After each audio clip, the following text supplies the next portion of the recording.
All right, we are live, my man. So good afternoon. How you doing today? Oh, I'm doing well. You know me. Um, Right. going through the motions, watching all the chaos around the world happening, especially in America, what's going on. That's Oh man. what I'm I'm doing. sure we're gonna talk about that in some detail today for sure. But Mm. before we get started, want to introduce myself. I'm Cool C. Everybody know me, right? And we got Dan the man in the house. Mm-hmm. I just want to say good afternoon to you. And before we get started, like we said, we got a lot of topics or a lot of stuff to talk about on. I'm sure you guys could guess. But before we do that, Dan, let's let everybody know a little bit about us and how they can get in touch with us. Well, we are Athena Protection Service, and people can get in touch with us at 1-800-951-4866. They can reach us at 1-800-951-4866, or you can reach us on our website at athenaprotections.com or any social media platform at Athena Protection Service. Awesome. So it's May the 31st, beautiful Sunday afternoon. Uh, can't complain about the weather for sure. No, I sir. was out there and it's just in the mid 60s with a nice breeze. Mm, But unfortunately, I've been out quite a bit the last couple of days, outside that is. And so forgive me if I sound a little congested. I think the allergies uh, might be getting the best of me today, but I'm going to be okay. We're going to get through this. Uh, so, man, with all that being said, as we know, there's a lot of things going on in the country. But before we get into mm. those topics, let's get an update on the coronavirus and where we stand here in Michigan, because hopefully people haven't forgot that we still have a pandemic that we're going through. All right. Well, the coronavirus, I would say that we are continuing to see a decline. Okay. Our daily range for new cases is between 400 and 500 per day, and our daily death toll is between 30 and 50 related to coronavirus per day. Our last high was 70 deaths, and that was on the 27th of May. Okay. Just also some news for Detroit as we roll into really what's going on around the city. There is a curfew uh, supposed to go into effect today at 8 o'clock from 8 p.m. to 5 a.m. tomorrow. That's interesting. So, hey, we're at home, so Right. distractions in the background. It's all good. Don't worry about it. Got sound like my man over there doing what he do, protecting the premises.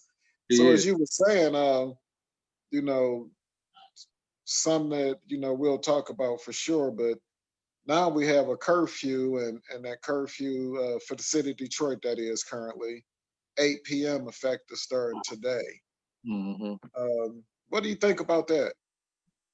I I think it's necessary, I guess, for them to attempt to get situations under control. The last couple of days, they saw, some violence at the protests. Not early on when the Okay. protest initially kicked off, but most of it has been after hours, after the original uh, scheduled protest has been over.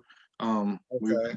been a little bit of activity as far as aggression or violence as far as concerned. So I know there were several arrests on Friday after the protest, which which was later that night. Friday they had 60 arrests Friday night. Somebody was actually shot during the protest. That they said it was unrelated to the protest, but the guy was shot during the protest. So that's still under investigation. Sound And related to me. 84 people were arrested Saturday night, which I know went well after 1 a.m. Uh, and there's supposed to be a protest happening right now. So they are still exercising their for those First Amendment rights to protest and to let law enforcement know how they feel about what's been going on around the country and in some cases in Detroit too. Okay. Before we get into the conversation, because I'm sure you have some opinions, and And if anyone's live in the chat rooms, send us a message on, your thoughts or anything you want us to cover within this. And as always, shout out to all of our listeners. We appreciate you.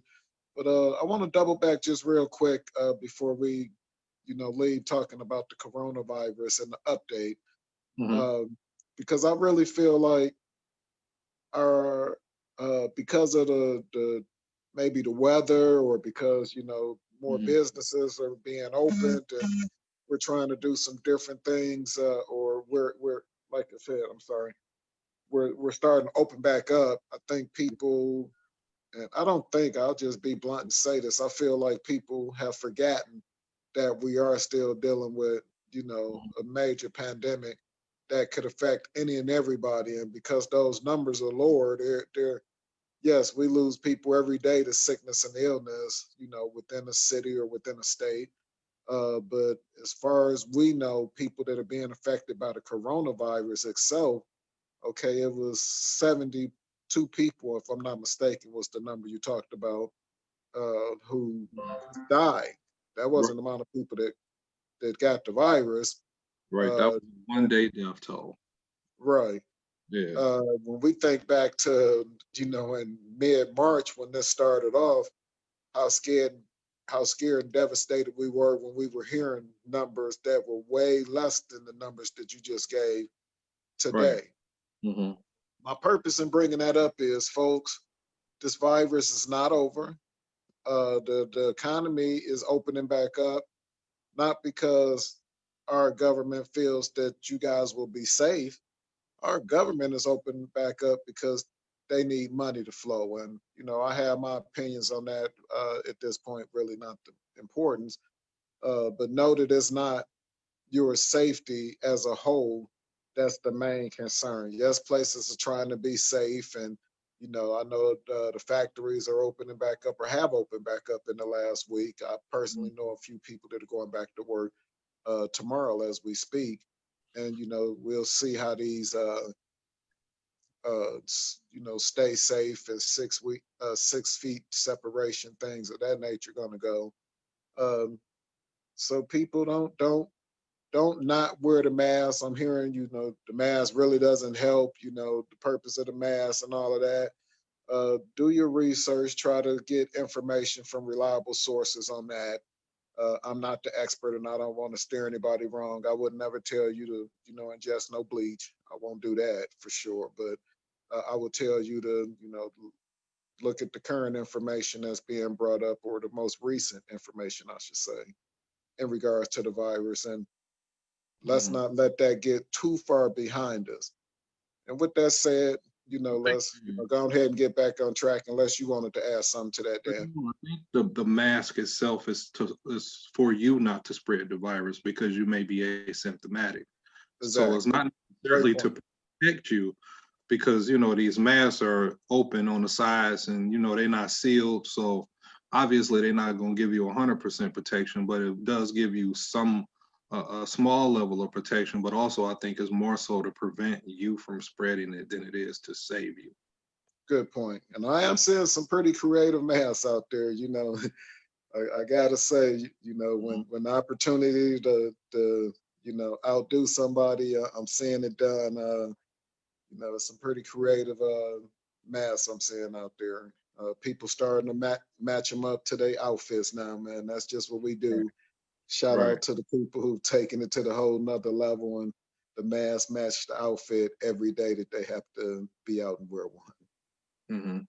So great point. So man, let's go ahead and again, thank you guys for listening and staying safe out there on that. Don't forget, continue to do that and wear the mask. So let's go ahead and get into it, man. Let's talk about wow, you know, Hmm. I'll let you interact, but these are all reactions to what, if you were unfortunate enough to witness the video from May the 25th, um, and see what happened to the gentleman out there in Minnesota, George Floyd. Mr. Floyd, George Floyd. Uh, we unfortunately, like I said, witnessed a man be murdered right on video. Mhm. and people are, outraged behind this. So, I'll let you go ahead and open up and talk about that a little bit. So that's one of many events that I think took place in the last 3 or 4 weeks that we kind of caught wind of. Um, Exactly. Starting back to Ahmaud Arbery, who was actually murdered in February, and nothing seemed to come to light about that until the month of May, almost. I think it was during this month when we kind of heard about him Yeah, jogging and then getting killed by the father the and son. gentleman didn't get arrested until this month. You're right. Right. So that I think was the one of the beginnings of issues that we started to see unfold and start people to getting angry and being frustrated with another black man being killed unarmed, by somebody that was white. So from that, I think, we see Breonna Taylor, March 13th, killed by police executing a search warrant for somebody that wasn't in her house, that was already in custody. And then on top of that, They were at the wrong house. they didn't announce themselves, and the boyfriend ended up getting locked up for several days before being released because he was defending the home. So, that He had also people, had a CPL, correct? right. He's a CPL holder, and Okay. bust in the house and, gunshots go off and, Miss Taylor ends up dead. Mm. And then, on top of her dying in that incident and him going to jail and, that, you know, had people at that boiling point that, we kind of spoke about earlier.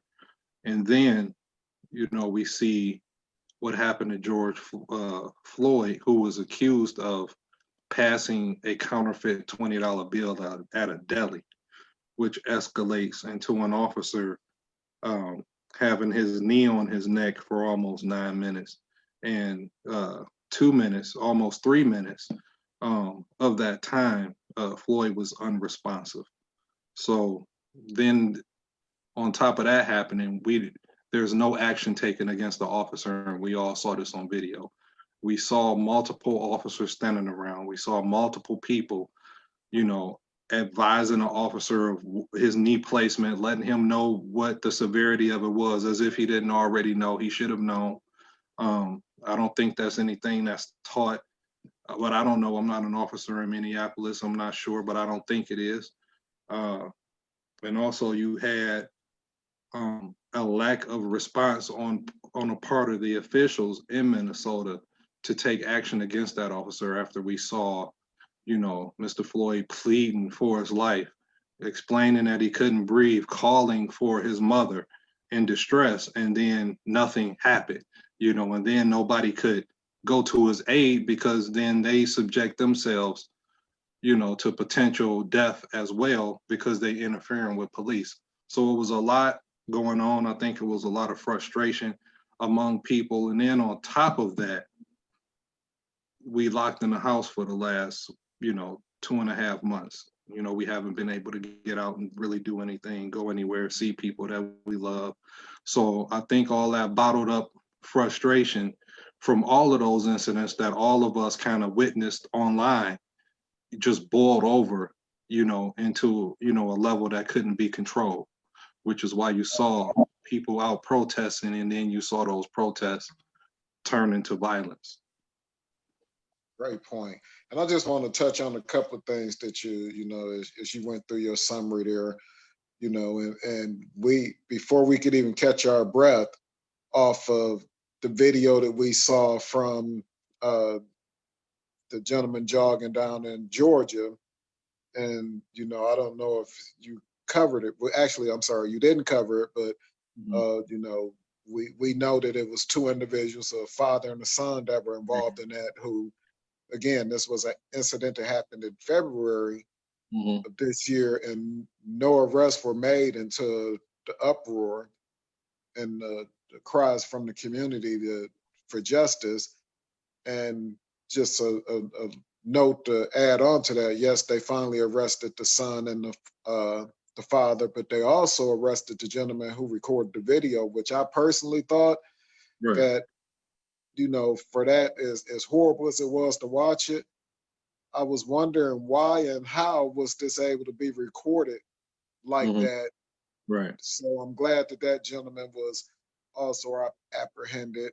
And we still, aren't over that. And as you Mhm. said, we turned around and had a situation with a search warrant being served at the wrong house. They didn't even have the proper address. They were at the wrong address, not looking for somebody that wasn't there anymore, or never mind the fact that who they were looking for was in custody.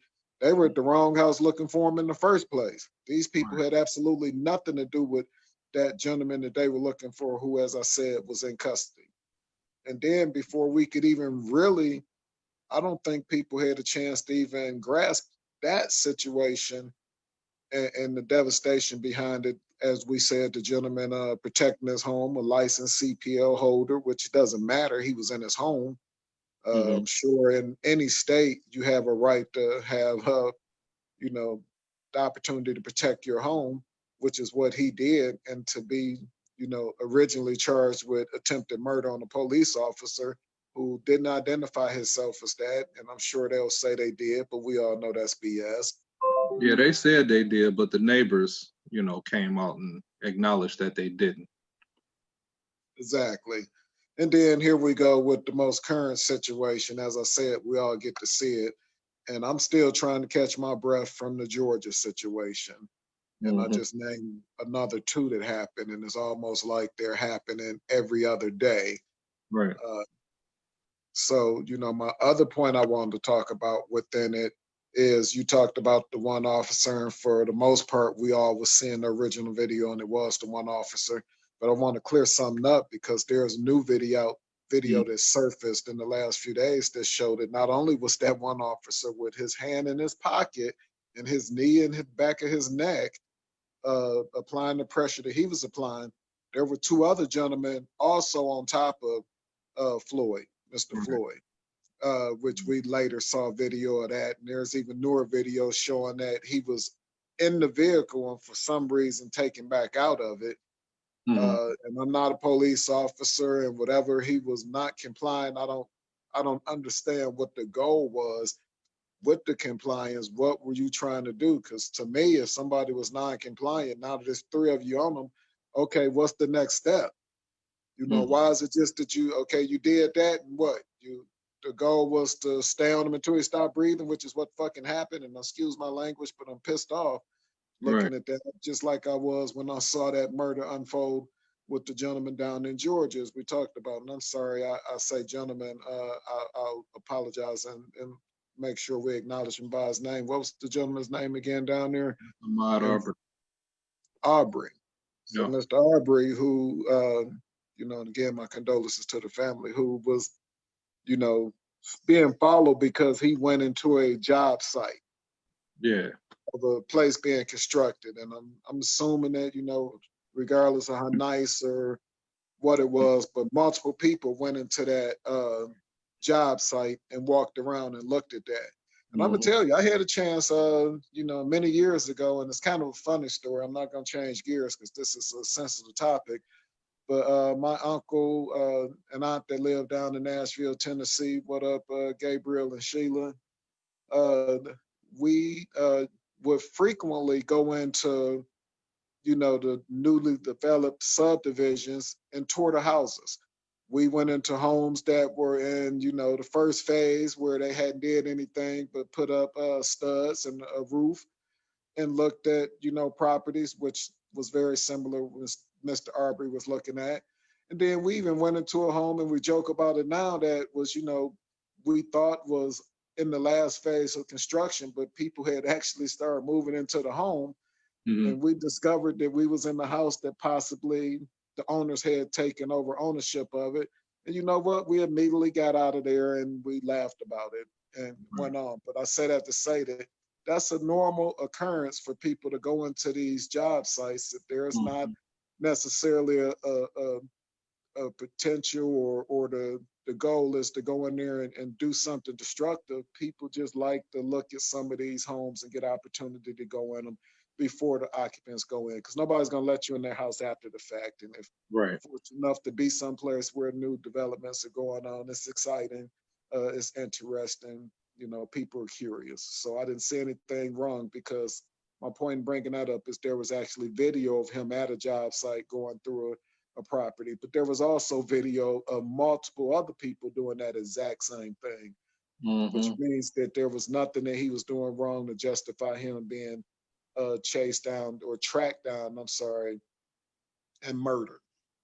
Right. You know, we're still dealing with that. Before we could even get that off our mind, two more events happened, and the second one being on tape, as I said. So very frustrating. And I'm sorry for, you know, taking over the conversation like that. Shit, y'all know me, y'all know how I do. But as you were saying, talking about how this uproar from what we've seen, and if you can continue talking about that a little bit, Dan, I'm sorry. But we saw those incidents take place. It was another incident that happened in New York in Central Park with Amy Cooper called the police on a black guy who asked her to put her dog on a leash. And Talking about the gentleman that was bird watcher. yeah, the bird watcher. Um, Okay.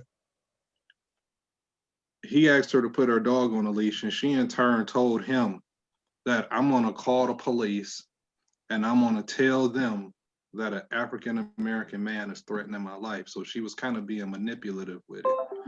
And, people were outraged about her, not only, you know, trying to use the police against him to manipulate his actions, but also the way she was like choking her dog out in the process, not paying attention to the dog. So that Right. situation happened too, which also had people, a little bit on fire because of all of the other phone calls, what people consider unnecessary phone calls on Black people. Like this guy wasn't doing anything; he was just basically asking her to put her dog on a leash because he wanted to protect himself. And obviously, he liked birds. He was out bird watching, and anybody that got a dog know when a dog see a bird, they gonna try to go after it. So that was another situation that took place. So in my opinion, I kind of felt like all these events happening back to back, and while we are forced to sit at home and deal with all of our own issues on top of all of the other issues we facing with social media, I felt like it was just prime opportunity not only for people to get out the house for something, but also it had an element to it because of the situations that happened that it could get dangerous, and that's what ended up happening. Minneapolis, Exactly. the police station get burned down, and several other businesses got burned and things started to get looted. Now, I'll say that I always understand why people loot. I understand it because people are generally frustrated and they don't know how to get results. So the only thing that they know is to just tear shit up, and people will look at us and then they'll address the issue.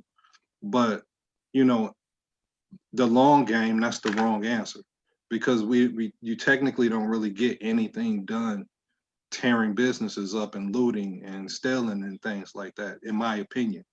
I think that a more proper response would be an organized response, something that we would do from an organization standpoint. And I think that's where we dropped the ball as far as having a serious lack of leadership in the Black community. I think that there's no single point of origin that we can go to say we are having issues with the police.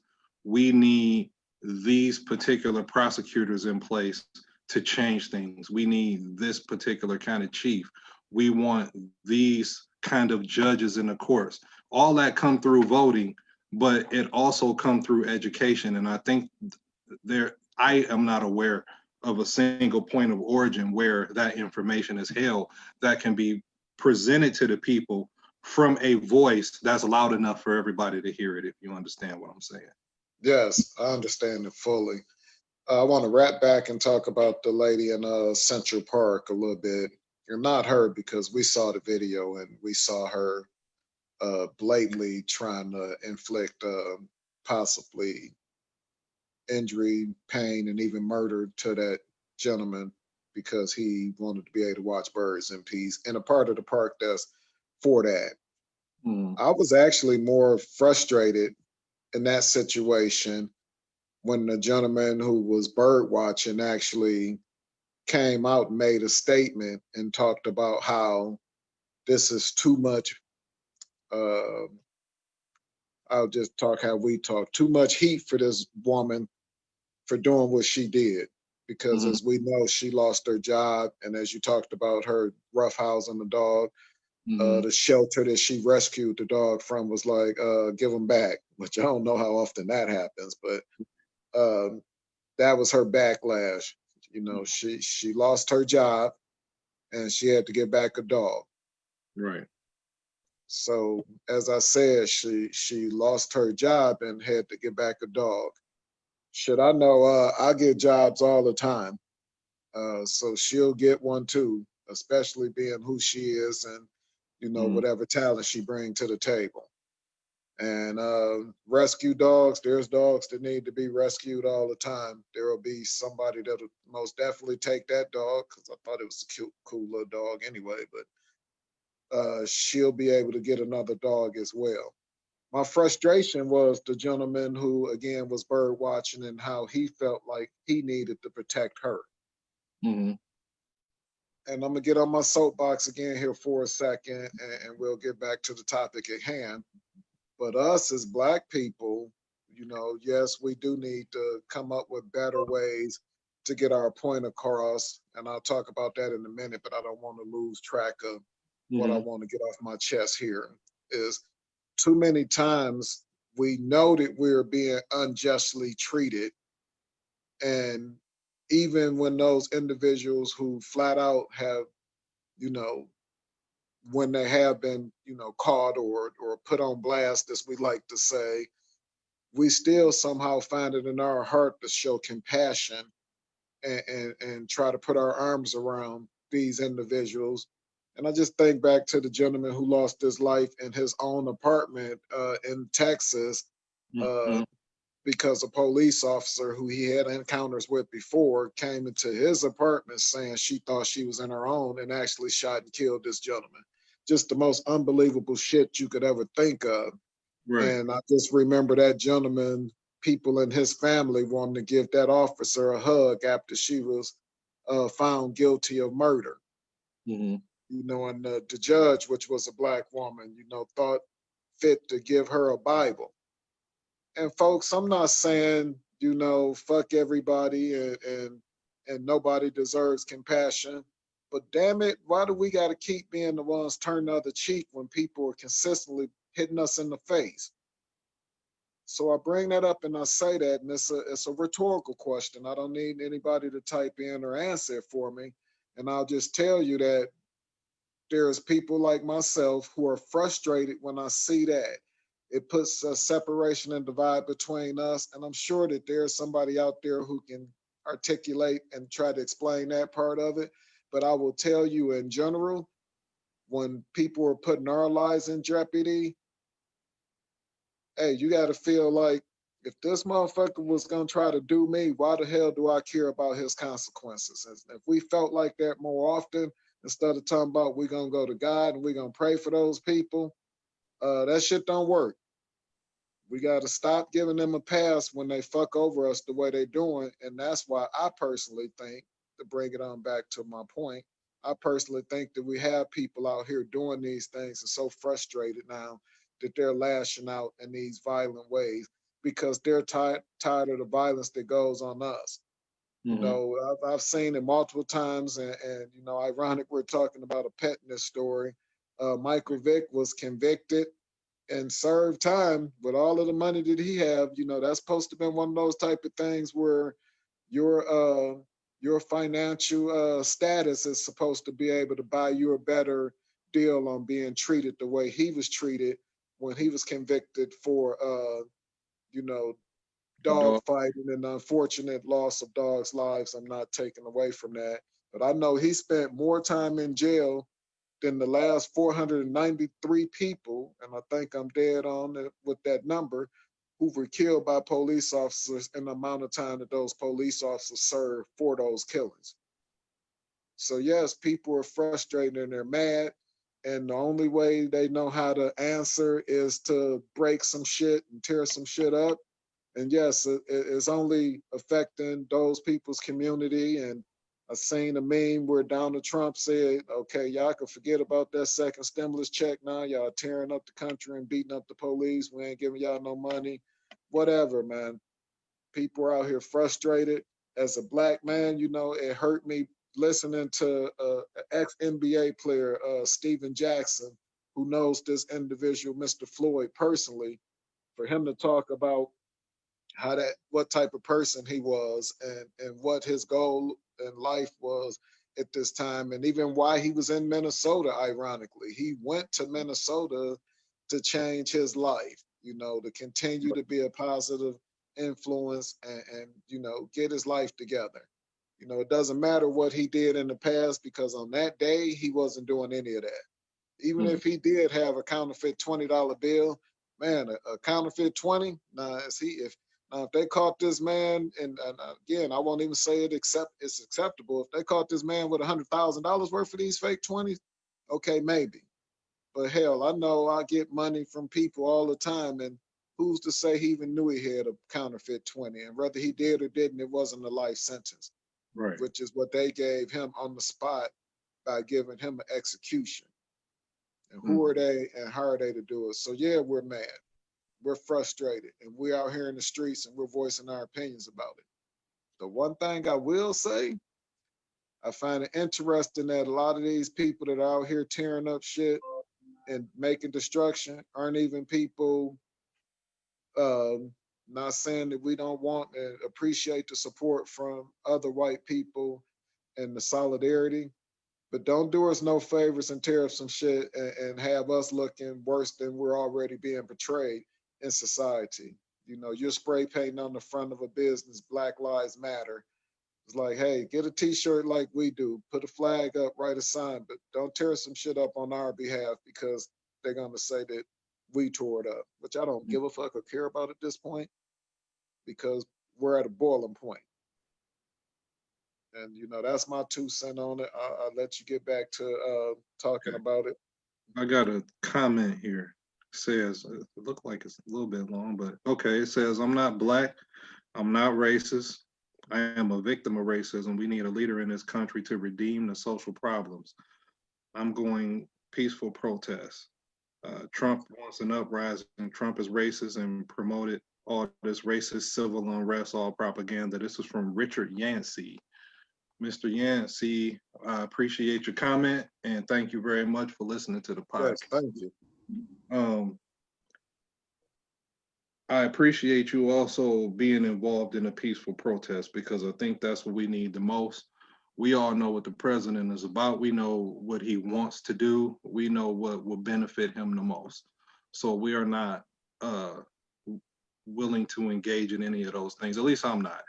I can only speak for myself, but that particular statement leads me into, like I was talking about, the leadership issue. Like with this, this kind of pissed me off, so I'm gonna jump on my soapbox right now. Hey, I stay up there enough. I'll hold you up. You can't ask the Democratic candidate for a black agenda. That's just fucking retarded to me. He's not going to have that. That has to come from the black leadership and the black community. So when celebrities get on TV and interview him and interview other people and say they're not voting because there's no black agenda, well, he's not going to give it to you. You have to present it to him, and you have to present it, like I said, from a position of authority, one that comes from organization, a position that comes from people together that show, if you don't do what we say, we will affect this election. And that's not happening. He's getting the support without that happening. So that's the problem. So we have to say, you know what, law enforcement is a problem. We like this particular person for attorney general because we want to change things in the police department. We like these particular people for the Supreme Court. We like um, these particular judges for the lifetime positions. You have to have those things in place, and you got to have the money. So you have to have an organization that we funneling money into that has our agenda in place and that has the power to make these things happen. Until something Absolutely. like that happens, we kind of just wasting our time talking to each other about black agendas and shit not getting done. It will never get done. You have to speak their political language and you have to understand their political language.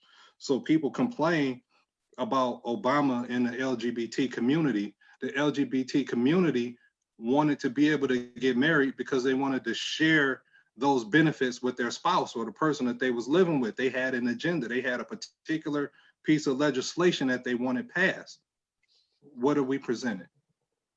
What have we presented to say we want this and in order to better our lives? We know what we want, we just haven't articulated, and it's not my job, or I don't think it's your job. There's people in position that we got to hold accountable to say these things, and the fact that the people in charge is not saying it is really pissing me off, because they know that that's the solution.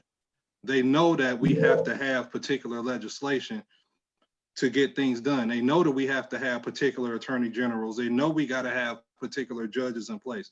That's why Mitch McConnell is sitting in Washington right now, moving judges into positions for lifetime appointments, because they are affecting his agenda and what he wants to do. And we have to understand that. And as long as we don't understand that, I think we're gonna keep having problems. People gonna keep getting killed in the streets, and people gonna keep burning shit up. So I just think that's what it's gonna boil down to until we get an understanding of how this country works and how to talk to politicians. Don't fall in love with a politician. You have to understand what makes them move, and that's money, and that's organization, and that's numbers, strength in numbers. We got the numbers. All we got to do is get organized, and I think that's one of the things that we need to start taking care of in our own individual communities, and then branching out. And that was a big bite out of the sandwich right there, cuz I appreciate that. And to get my 2 cents on that, I think where we have to start with, as far as what we ask for in this country, it's kind of simple to me, even though it's not. I feel like when we're making those demands, a simple part of it is, hey, we need to be represented as the percentage that we are in this country. If there's elections coming up, we need to demand that 15%, which is a high estimate of what we're considered as the percentage of Black people in this country, and then that's just the African American community. At 15%, we need to demand that in those key positions that we have those people. You give us that 15%, and we need to, as you said, we need to take those individuals and have them fight for our demands. You know, I see companies, big companies, try to do it all the time. Hell, the NFL is even trying to do it now, which it sounds crazy, and I don't like the way they're necessarily going about it. Where they say, "Well, hey, if you treat Black people like they're supposed to be treated, we're gonna give you extra privileges." It's unfortunate they have to do that, but within our government, no, it just needs to be, that's what it is. Because as you said, many other people, the LGBT community fought and was able to get what they wanted because they organized. And we need to do the same thing. And we need to start at the local level with the city councils and things of that nature, and demand those from those individuals. And they need to demand it, because when Mr. Biden, wants to claim that he's here for the Black people, we need to say, no, don't just claim you here for us. These are the specifics that we demand from you, or we'll continue doing shit like we're doing now if we don't get it. And the same with people who feel that, because to me, at the end of the day, and this is going to sound kind of graphic, and I heard it on the internet someplace, but I agree 1,000%. You know, come election time, which this is an election year, I feel like we always mastering down to one of these slave owners. And I know that sounds kind of far fetched because people will say, you know, the black community is in the best position they probably ever been in life. I'll say a famous line from the Dave Chappelle show with Mr. Charlie Murphy, RIP, wrong. We are not getting the shit that we should be getting out of life, uh, even though things are better for us than they were 400 years ago. They're not where they need to be right now. So yes, great point, cuz I love it. I will say that my point on it is that it need to be at a minimum 15%. And we need to demand that 15% in every aspect of life. We want 15% of business financial loans that they're giving out, which I guarantee you is not 15%. No. We want 15% representation within the judicial system, your prosecutors, and things of that nature. You know, in our communities, we want you to, you know, 15% of the budget in the state's gonna go to those black communities that typically hit the hardest and suffer the most from, you know, not having, you know, proper even grocery stores in your community. You know, how long has it been that Detroit has had to go outside of this community to get good, fresh groceries? You know, we still right now only have one major retailer in the Detroit border that sells grocery. You know, I have multiple choices in my Macomb County for groceries. I'm Mhm. saying multiple chains. You know, in the city of Detroit, how many do they have? You know, so we have to be smarter with and expect those things from us. Hell, car insurance, you know, we expect you to treat our rates the same way you treat them in other communities. And this list goes on. I'm sure I've, you know, missed tons of them, but I just agree 1,000% with your point and what you bring up. We have to demand these things from these people in charge and not just picking one over the other because they may or may not claim that they have an agenda. We never hold their feet to those fires. Right. And I think that require us to do our homework on who we want Absolutely. in these positions, who is the best candidate for the position that we want to see some change in. And obviously, we have major issues. I think in Michigan, one of which is our prison system that we've talked about on multiple shows now. Wow. We are over incarcerating people in the state of Michigan, and we spend billions of dollars each year to maintain housing, people for crimes that they necessarily shouldn't be in prison for. So I think prison reform is something I think that uh, there should have been a group approaching the governor about this, and or even approaching her now about the issue of prisons in Michigan, which is just one issue. And then the mayor, we should be on top of the mayor of Detroit about the grocery store business issue that's going on. So, I mean, it takes us not just making posts on social media, but getting off our hands and kind of going out and making and supporting people that are out there actively trying to make these things happen. I agree. Most definitely. So, So another thing, man, you know, you know, we talked about, you know, going over this topic, but I want to just bring back home because as we know, the governor extended to stay home until June the 12th. mhm. Um, just talk about how that's affecting people. And you know, at some point, I want to share some personal information on how I'm dealing with it. But I, just man, I think people were, people getting out anyway. When I go to work, I see a lot of people out just, walking around, riding bikes or, just out and about around the city, just doing whatever it is that they do.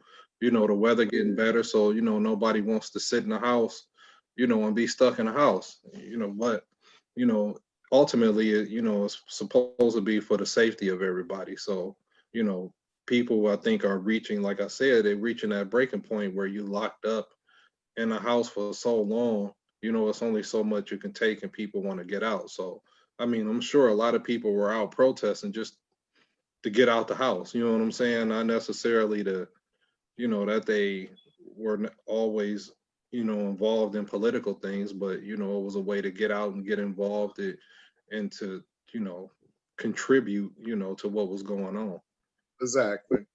And I think more so when I think about the stay home order, because yes, we know people are getting out, but I'm talking about the more so the financial aspect of it, the way we're still happen to move. You still can't go to a nice sit down restaurant and have a dinner like you used to. I'm good with that. Can't most definitely can't go to a movie theater. It's hot out. People thought they could all go jump in the pool together. Can't Mm, do a lot of those things right now. And our future, the kids that are still in school, which is still the school year. I know we're getting close to the end. right. Shout out to our 2020 graduates, but there hasn't been any schools, so those kids have been idle. Uh, as I was saying, many employers still haven't went back to full staff, and people are some people are in a situation where no one really thought about this, and this is where I give my thoughts on how I feel about the virus. So many people are out here who have jobs that are deemed essential, which Mm, I would argue that I don't think they necessarily are essential. I think it's BS that some people, and I won't say that it's BS. I'll just say that there's people that are very concerned about mm, having to be out here during this current pandemic because they do truly believe that their safety is being jeopardized and being forced to have to work in those type of situations. So whether it's our healthcare providers, yes, they are most definitely heroes, mm, but most of them didn't sign up for this level of helping save lives, right. to put their lives in jeopardy every day. And even if they did sign up for it, I don't think that they were ready. And we were, I'll say we, and include myself, we're ready to deal with it in the way that, we're having to deal with it. You know, Mm, People say wear the mask, don't wear the mask.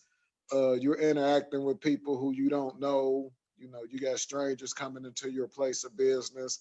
If that's how you're happen to interact, I work in an industry where I deal with the public all day, every day, and it's very stressful. It's right. very stressful. I'll be very transparent and tell you that I didn't sign up for that.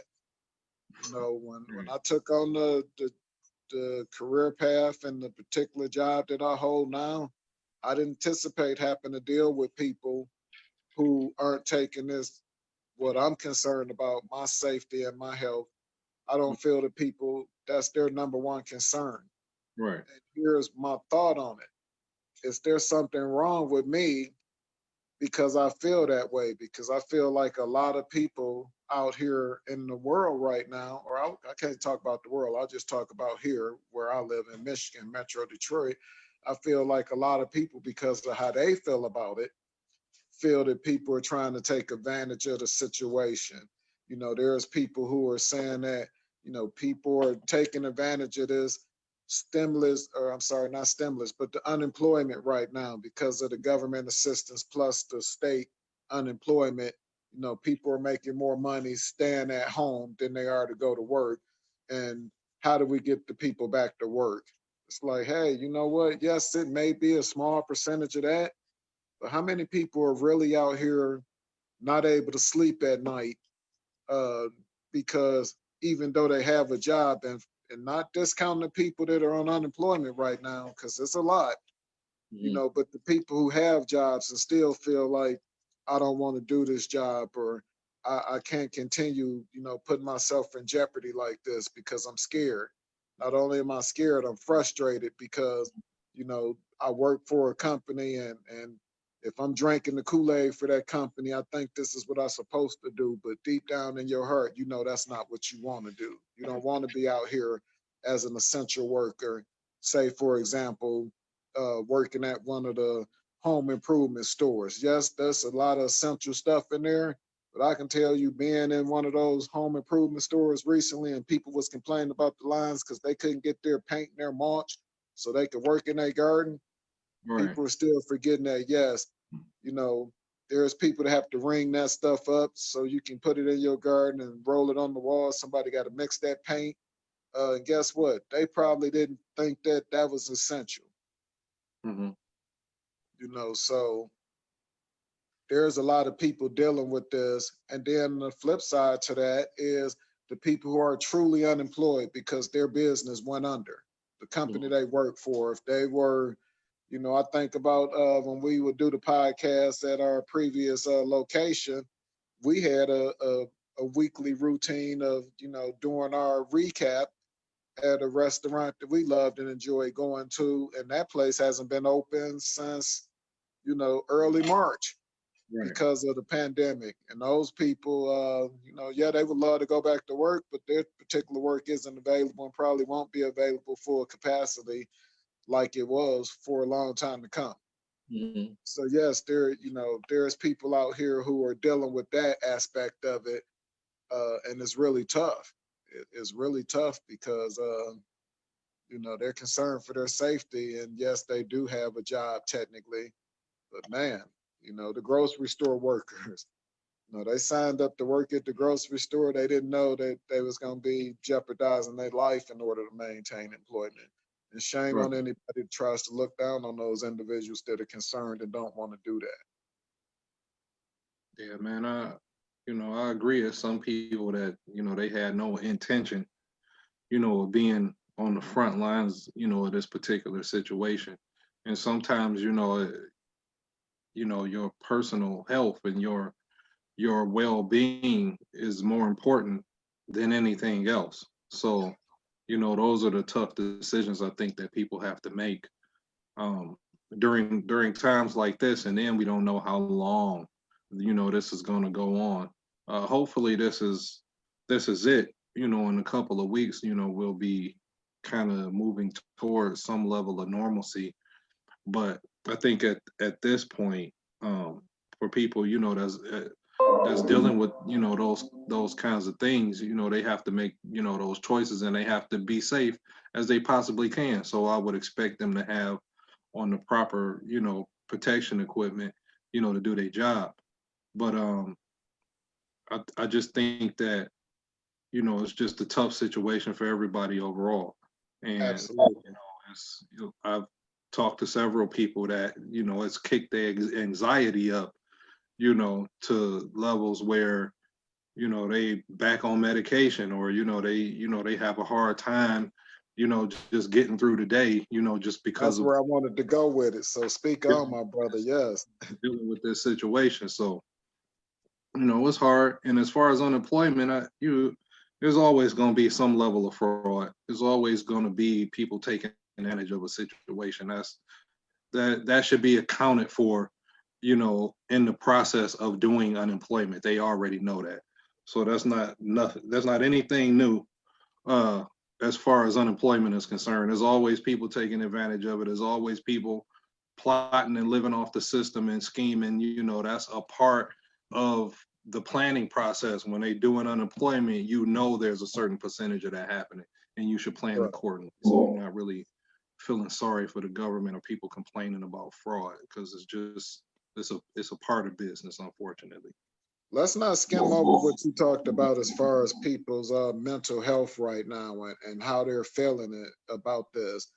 Man, you touched on something that I think is bigger than all of this, Mm-hmm. regardless of what people think somebody should or shouldn't be doing. The effects on this, I know I kind of skimmed over it briefly talking about the anxiety, but man, that's so deep when you think about, people needing to get, the medications or the therapy, and the ones that don't know that they need the medication or the therapy and they think that they are just, you know, I'll tell you for me personally, and this is it's hard for me to talk about it because any and everybody that know me know I've always been, who I am, and don't too much phase me. I kind of, I move with the wind.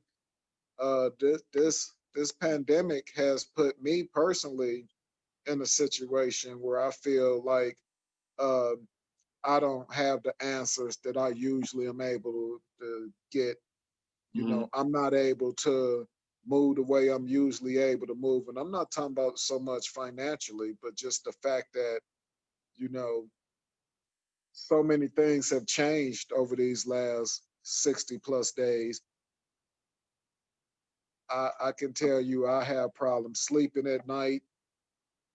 I second guess myself and have to be, remind myself, or, I have a good support staff behind me personally that, you Mhm. know, tries to keep me focused. But I have a hard time personally dealing with what we're going through Mhm. and the current events that are going on over these last few weeks with the stuff we talked about earlier, with all of the, you know, the police departments, the racial tensions, all of those things. I am still a black man on top of it, dealing with, COVID-19 and the stresses that that's bringing on everybody, trying to stay at home or trying to stay safe and trying to be concerned about affecting Mhm. loved ones. On top of that, I got to go out here and still be a black man when they choking us out and killing us.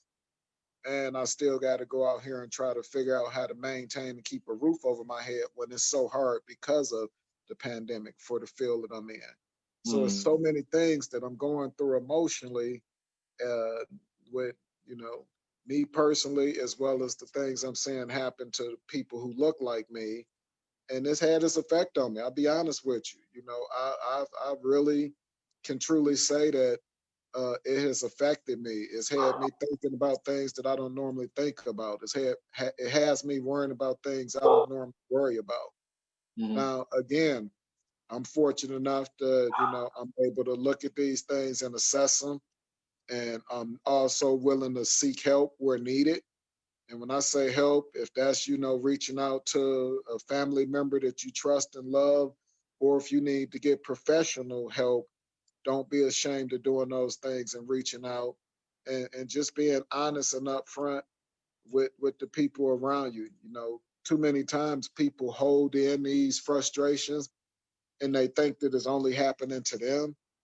There's Right. a lot more people out here than you think are going through some of the same things you are. So don't be ashamed right now if you feeling like, and I'll use, I'm showing my age here, but we talk about Mojo on the radio back in the day. He used to always have a quote, and I don't remember if it was at the end or at the beginning of his show. He would say, "Hey man, sometime when you feel like you can't hang on and it's overwhelming you, tie a knot at the end of that rope."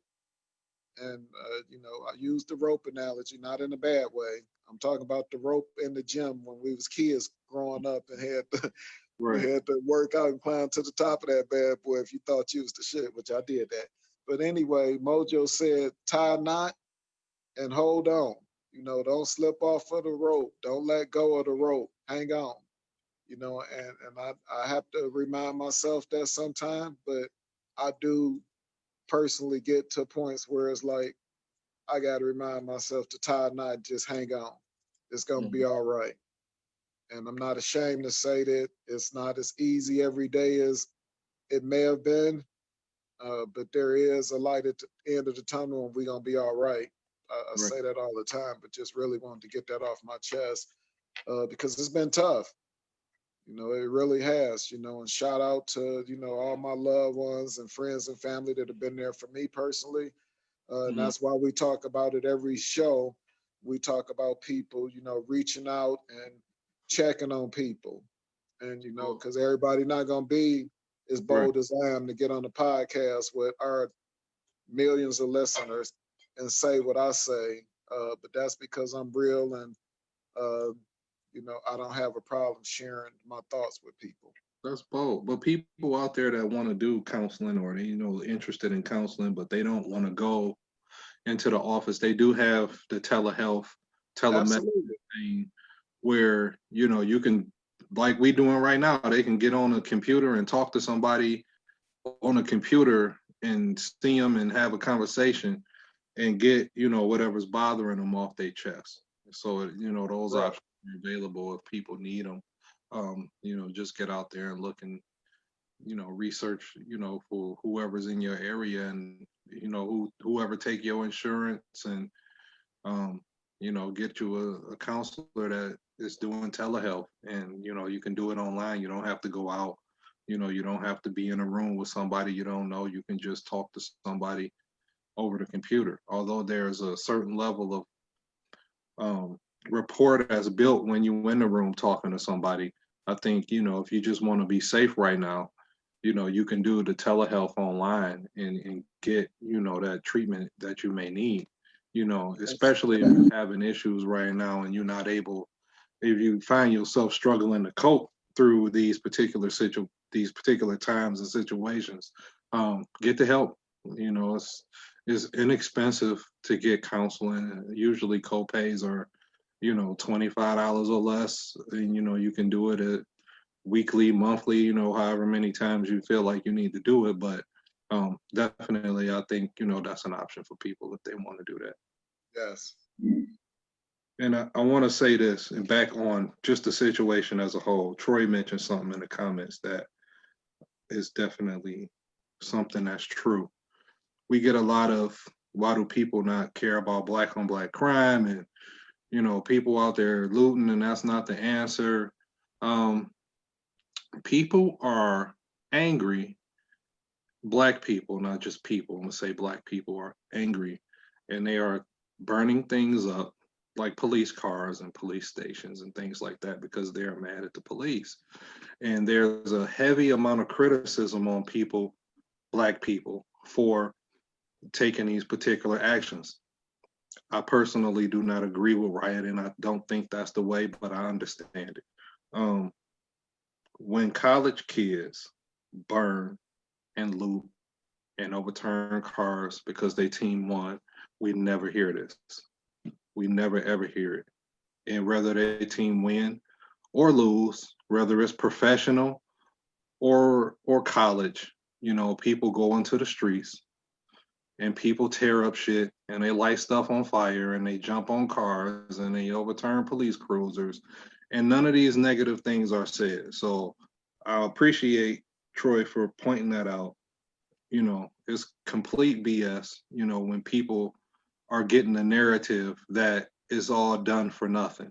Well, it's not done for nothing. And, you know, there's always a double standard in this country. And that's just one of those standards that I appreciate him pointing out that. And I want to interrupt here for a second because you started off talking about black on black crime, and I want to get my Mhm. 2 cents on that. Right. Uh, just like we talked about, and great point. Thanks for that comment. I call him T. Roy. He know what I'm talking about. Um, we do the same thing in response to the comment black on black crime. Mhm. Yeah, there's crime in the black community, just like it's crime in the white one and the Latino and the the Mexican and Philippine and whatever community you go in, there's crime. Right. They don't label it when a white man, the wife feed her husband to a tiger. It's just, it's yeah, it's newsworthy, but it's just, it's crime. They don't say, well, white on white crime. Yeah, it's black on black crime because that's who be in our community. That's who be where we live, other black people. The amount of crime that happened, and even for our own individual, our own race of people, talking about, hey, we got to stop killing ourselves first. It's so much deeper than that. It's so much that is behind why people are killing themselves in their own community. Uh, than it just being black on black, like we automatically, think they're gonna be able to educate themselves and know how to move and act in a way differently than the way they act uh, just automatically on their own. I talk about all the time when my son used to play AAU basketball as a 9 or a 10-year-old, and the coach used to get mad and say, hey, Y'all got to make y'all free throws. Shit, these 9-year-olds know they got to make the free throw, and when they go up to the line, they're Right. like, I know I got to make this free throw. But if don't nobody tell them, look, man, you can't have both your feet right next to each other, and you can't shoot the ball from off your hip, he ain't gonna never make the free throw. He know he's supposed to make it. It's just like in our black communities. Yeah, people are going out here and they're doing things and they're taking the loot to another level, and or they're committing felonies and murders and all this negativity towards one another. Trust me, it's a bigger and a more calculated reason behind that than people want to look at and want to admit. And this is just me, you know. I'll talk about something as simple as the powers to be in our government and in our communities, knowing the devastations behind using lead paint. And you think they Right. stopped doing that shit in the low income communities? No, they didn't. You know, so when you got kids acting wild and out who grew up in the 70s, and every classroom and every house they ever lived in had asbestos and lead out the asshole, and it affected them mentally. And we got these all this crack that was, you know, put into our communities in the early 80s, and now we got the remnants of the original crack mamas and daddies who now have crack kids who are coming up with second generation crack kids, and they act the way they act. It's a lot going on in our community. You know, the fact that when you ride up the street in the hood, that there is 8 or 9 liquor stores before you go a mile, and you don't see that shit out in the white community. There's things that are being doing in these black communities that are causing this black on black crime that even our own people try to talk about. And just know that, yeah, it's black on black crime, and it's gonna be crime because this is the country we live in. People commit Mm-hmm. crimes, but stop putting it labeling black on black crime. Okay, black people commit crimes, so do white people in their communities, and so do all those other races. I just get frustrated when I hear it, and I'm not beating up Troy. Thank you for your comment. This is not towards you personally. It's just when Well, I hear that word black on black. he didn't say that. Let me clear that up. Right, That's and that's my point. I don't want anybody to think that because when you was talking about it and you right. mentioned black on black, again, Right. this is not about a comment that was made specifically. It's just when Right. I heard that statement, Yeah, it made me people. think I, of it. I've been seeing that a lot online, and I Because you see devil. it a lot during these type of situations, Yeah, and they try to yeah. equate it to that. The It's the crime that we first see in thing our I hear communities. people say when I'm online and they talk about an officer involved situation. The first thing, one of the first things I hear is, what about black on black crime? And you know, I get your frustration. I understand that. I know where you're coming from, and I just think that's such a bullshit statement to make when people are mad about all crime, because everybody in these communities are not committing crimes. You know, most of the people in these communities work, they have jobs, you know, and they got kids that they want to be in a safe environment. They don't want what's going on, but you got people that, this particular section of the community, that decide they not working for anybody. They gonna hustle and get their money a different way, and getting your money in certain kind of ways lead to violent situations. That's just the reality of, you know, hustling and being in the street and making your money a certain kind of way. Or people that decide that they, you know, they gonna rob you because you got a job and they don't want to go get one. So their job is to rob people and get money off of people that already got it. You know, whatever the case may be, you know, we all pissed off at all of those situations, and we don't like any of those situations. But what we really don't like, and what really drives people to burning up police stations, is when somebody that's supposed to be protecting you is putting a knee in your neck and murdering you in the street and nothing is happening. That is why people get pissed off, because it, you know, you expect a potential threat to come from another citizen. You don't expect that threat to come from the law enforcement officer that's supposed to be helping you. And when you see something on video like we witnessed with Mr. Floyd, the frustration is the slow dragging of the feet to make the arrest. Okay, they arrested the one officer who, Mhm. you know, the original video showed him as the only culprit, but there's evidence to show, number one, there was always the video of the one gentleman who was standing up at the back of the Right. patrol car, who was, I don't know what the fuck he was thinking about those 9 minutes. But then there is new footage that shows that there were two other officers, one with his knee in his back and the other one, both of them had their knee in his back. So you got one officer with his knee in his neck and two officers, one at his upper back and one on his lower back. All three of these individuals have their full weight on this man. And my thing is, number one, what's going to happen to those other three individuals, and why hasn't it happened just as fast as the other?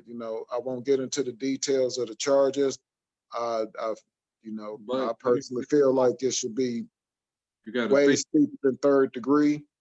that alone is why people are protesting. It's Exactly. the lack of action that took place. And that's why they didn't obey the curfew on Friday in Minneapolis. That's why they still having problems, because they haven't charged the other officers yet.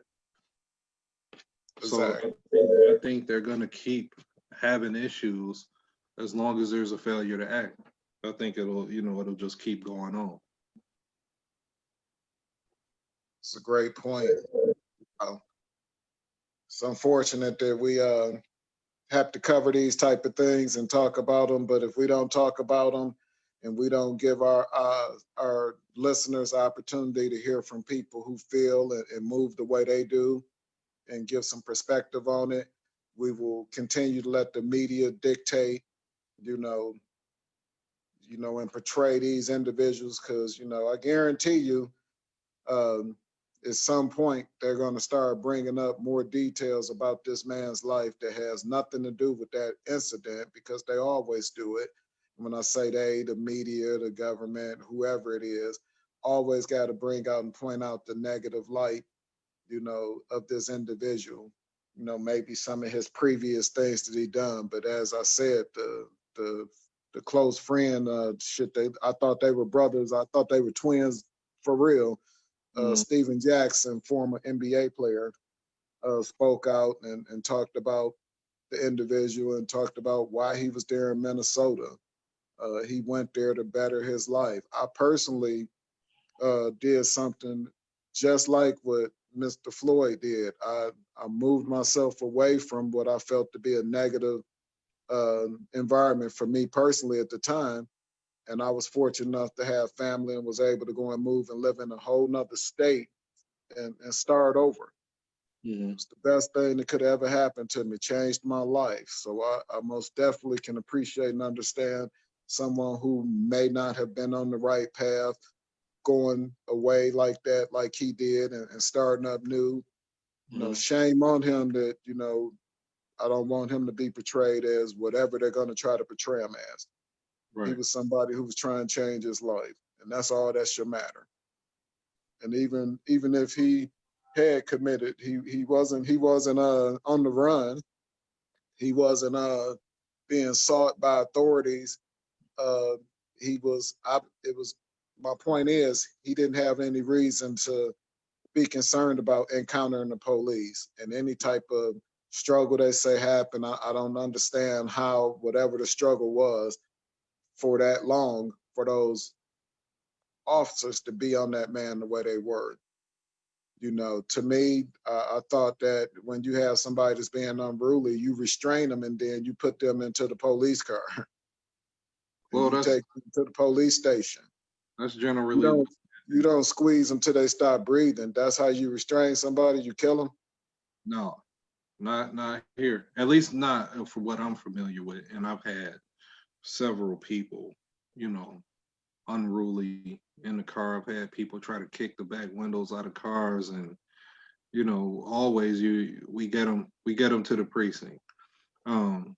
People that are, I've actually had a guy kick the back windows out the car and try to jump out the car handcuffed in the street while we was moving, and we had to stop and get the van, that they generally transport prisoners in, to come and get him, so that he wouldn't, hurt himself or kill himself jumping out into the street handcuffed out the window.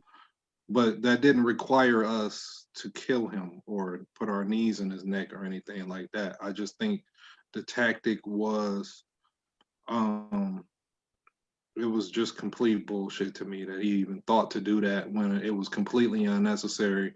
It didn't appear to me that he was fearful or any kind of way or in any kind of particular harm. They already had him handcuffed. I just think it was totally unnecessary, and that's just my opinion on it. Obviously, I mean, everybody saw the video. You know what you saw. You know what it was. You know, we don't have to go back and forth about it. It was what it was. Good point. But like I said, I didn't see all the videos. I saw the extra video of him in the car. Why they took him out, I don't know. But yeah, there's just no excuse for the behavior that I saw out there. But yeah, Very unfortunate. we will see what happens. And I'm telling you, depending on what they do with these other officers, it will dictate how people respond. And just so everybody know, if you're watching these riots, it's not just black people out there. It's all Absolutely races not. out We there. talked about it at the beginning. It's all races of people out there protesting. All races of people out there upset about what's going on for the lack of accountability that's been happening in this justice system. There's no confidence in this justice department from a federal standpoint. I don't know how people are thinking from the state level or how things go in Minnesota. I know when I don't remember the lady's name, but they didn't hesitate to, you know, suspend and fire the black officer that shot the white Australian lady in the alley in Minnesota a couple Oh, years ago. absolutely not. That wasn't So that long ago. we would expect the same thing, you know, the same process to happen here. But we will see. And I can guarantee you that when people keep seeing, you know, justice not being served, then they are going to act out if there is no leadership in place to guide them in the right direction. So we saw it here, you know, we saw it in St. Louis with Michael Brown, you know, we saw it with Rodney King in LA and all Eric this. Gardner in New York. I mean, the list goes on. Or We saw Garner. it spark. Yeah, we saw it spark because of a mishandling of the situation and people being let off and not being held accountable. And this happened 2 times in New York, and not New York, but LA, which ultimately, you know, set off that situation. If you remember, Latasha Harlins, the 15-year-old kid, shot by the Korean store owner in the middle of the Rodney King situation going on. The lady got off. If you ever saw that, I don't know if you ever saw the video. The girl had like an orange juice or something and was going to pay for it, and the lady shot the girl in the head in the middle of the Rodney King situation. So she get off, and then they turn around and all the officers off, and then like these compounding situations end up driving people into the streets. And then when people are already in the streets unorganized, then police respond the wrong way, that's when all of the violent activities start taking place. So if I mean I think the law enforcement in Minnesota is smart enough to know about the history of riots in America. They always are generally something race related or some police action that took place in almost every single riot that's taken place in this country. So Exactly. knowing that, you should know how to handle this situation in 2020. It's not like we haven't faced this before. History just keeps repeating itself. Like I looked at several different encounters of riots, and just thinking about Detroit alone, in 43, it was a race issue. I believe it was 43, where we had a situation in Detroit where a fight broke out on Belle Isle or something like that, and it turned into a race riot in the 40s. Okay.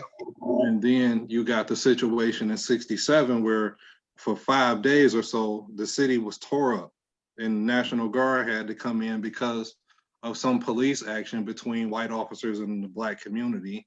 And again, Rodney King, white officers, a guy get beat. Well, in Detroit, a guy got killed in '67. Rodney King didn't die, but the same thing happens. There's just mistreatment of people by the police, and then there's no accountability. And then when there's no accountability, people just get in the street and Right. they act on emotion. So Sorry to one of the interrupt you. Let's go back real briefly. When we talk about the '67 riots, uh, that touches home for us personally, right, uh, which is where your first name came from, because your grandfather, your daddy's dad, on the mhm, dad side of the family, we lost our grandfather to those exact riots back in right, '67, right, Daniel Jennings. So RIP to him. I unfortunately didn't get a chance, which you did either, or I'm sorry, didn't either, get a chance to meet. Uh, mhm, so these riots, most definitely, if anybody out there that's listening, understand, our family, was affected by that and these type of things, again, which was unjust within the police department and some things that happened. So this touches, real close for us, you mhm. know. But just wanted to point that out. And sorry for interrupting you. Oh, you good. You good. I was just pointing out, just the different situations. They all the same. Although it's Yes. different characters involved in each one, it's the same situation happening over and over again. And there's uh, a certain level of frustration on the part of each community that it affect. There's people taking political advantage of these situations and trying to Yes. manipulate it to their own benefit. And then you have a certain segment of leadership, I think, that are not presenting the proper answers to the people of the community. And I think that they should be out there um, making sure that things are under control. And like this one of them times where I would think that, as much as, you know, people hate Farrakhan or they love Farrakhan in Detroit, um, I would expect a presence out there to make sure that nothing happens. You know what I'm saying? People respect the fruit of Islam in Detroit. Whether people like it or not, the Nation of Islam in Detroit is well respected. And if they Yes. go out there and they show force and they show some form of unity and organization out there, people will follow that lead. So, you know, jump off the porch and do something.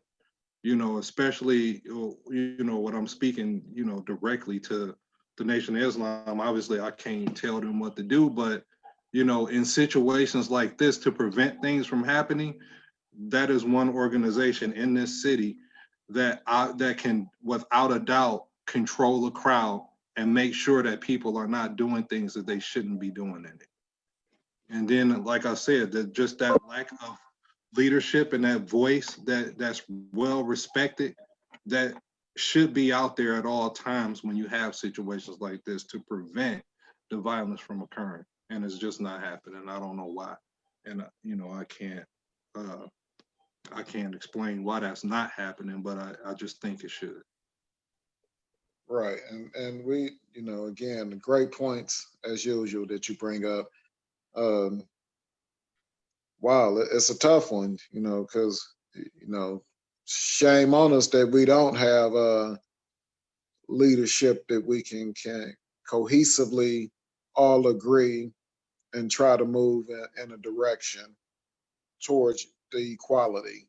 But I just can't say enough that a big part of that, and I don't want our listeners to, beat themselves up, and I don't want you to feel any more frustrated than you already are. But just know that the way that we've been bred in this society, in this country, we've been how can I say it? We've been taught be separate like this, for hundreds and hundreds of years. The goal has been to keep us weak as a community. I personally feel like the reason that the Black man deals with the struggles that he deals with is because of what others consider to be something that is fearful, Mhm. because of the tone of our voice, because of the way we walk, and and and for whatever reason, our physical attributes, people are intimidated by us. I find myself many times, and I'm sure you've been in the same situation.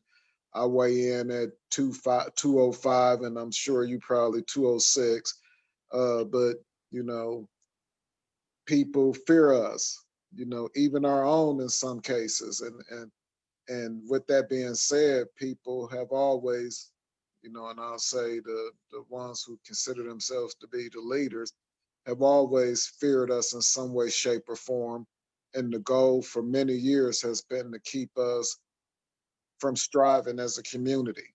The things I talked about, as well as you, as far as how we get together and we, unite and have one cause. Mhm. People have always been fearful of us doing that, and they've always taken advantage of our community and utilized things against us to make sure that doesn't happen. And we don't have time to get into that whole topic today, maybe another podcast, but we noticed some of the simplest, some of the laws where when it comes to being able to get aid from our local governments, Mhm. there can't be a man in the house for our women to be able to raise their kids. Section 8 and some of those programs where they say, hey, Right. they're set up to keep the family separate. And when you don't have a strong family setting, you tend to have the type of issues that we have. And that's just one avenue of the many things that have caused us to be in the state that we're in, over and beyond people looking at us as less than equal. But the way our government locally and across the board treats us and treat our communities. I You think know, I'm sorry.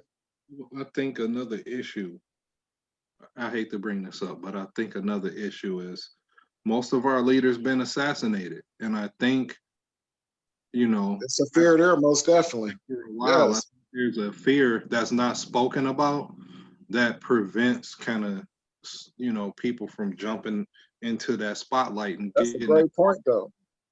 because, like we think we know Martin Luther King was assassinated, Malcolm X assassinated, Medgar Evers assassinated, Fred Hampton assassinated, all these different people that stood up and tried to do the right thing. We saw them all killed, either literally or today they kill figuratively, where they assassinate your character.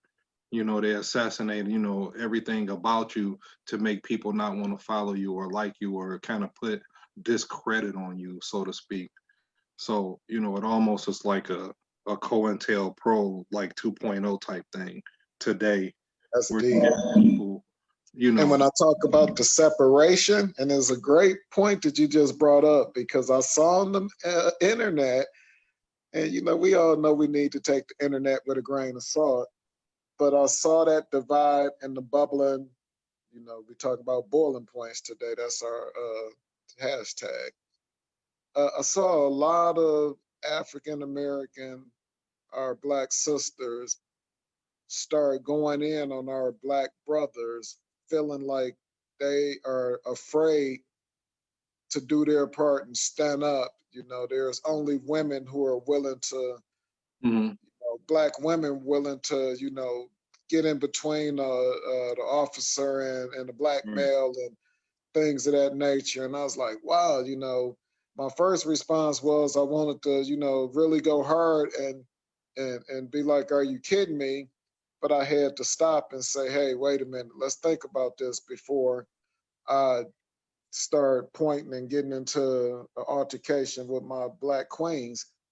Um, it's unfortunate that they feel that way, but again, I'll say that the way we've been bred and the way we've been treated in this community is set up that way, which is part of that separation and that weakening the family tree.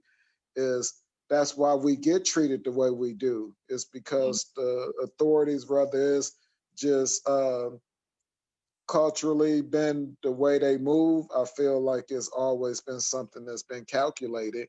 Is that the goal is always to belittle and destroy the black man. So for all of our queens out there to think that, I'm gonna give two parts here, and again, I love you and I'm with you, and know that it's bigger and deeper than what you even are seeing.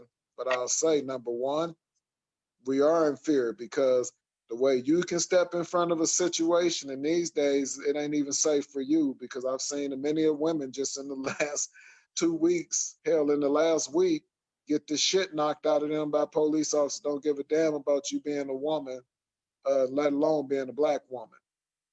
But the second part of that I also will enlighten and talk about is, like I said, the goal is to separate and divide us.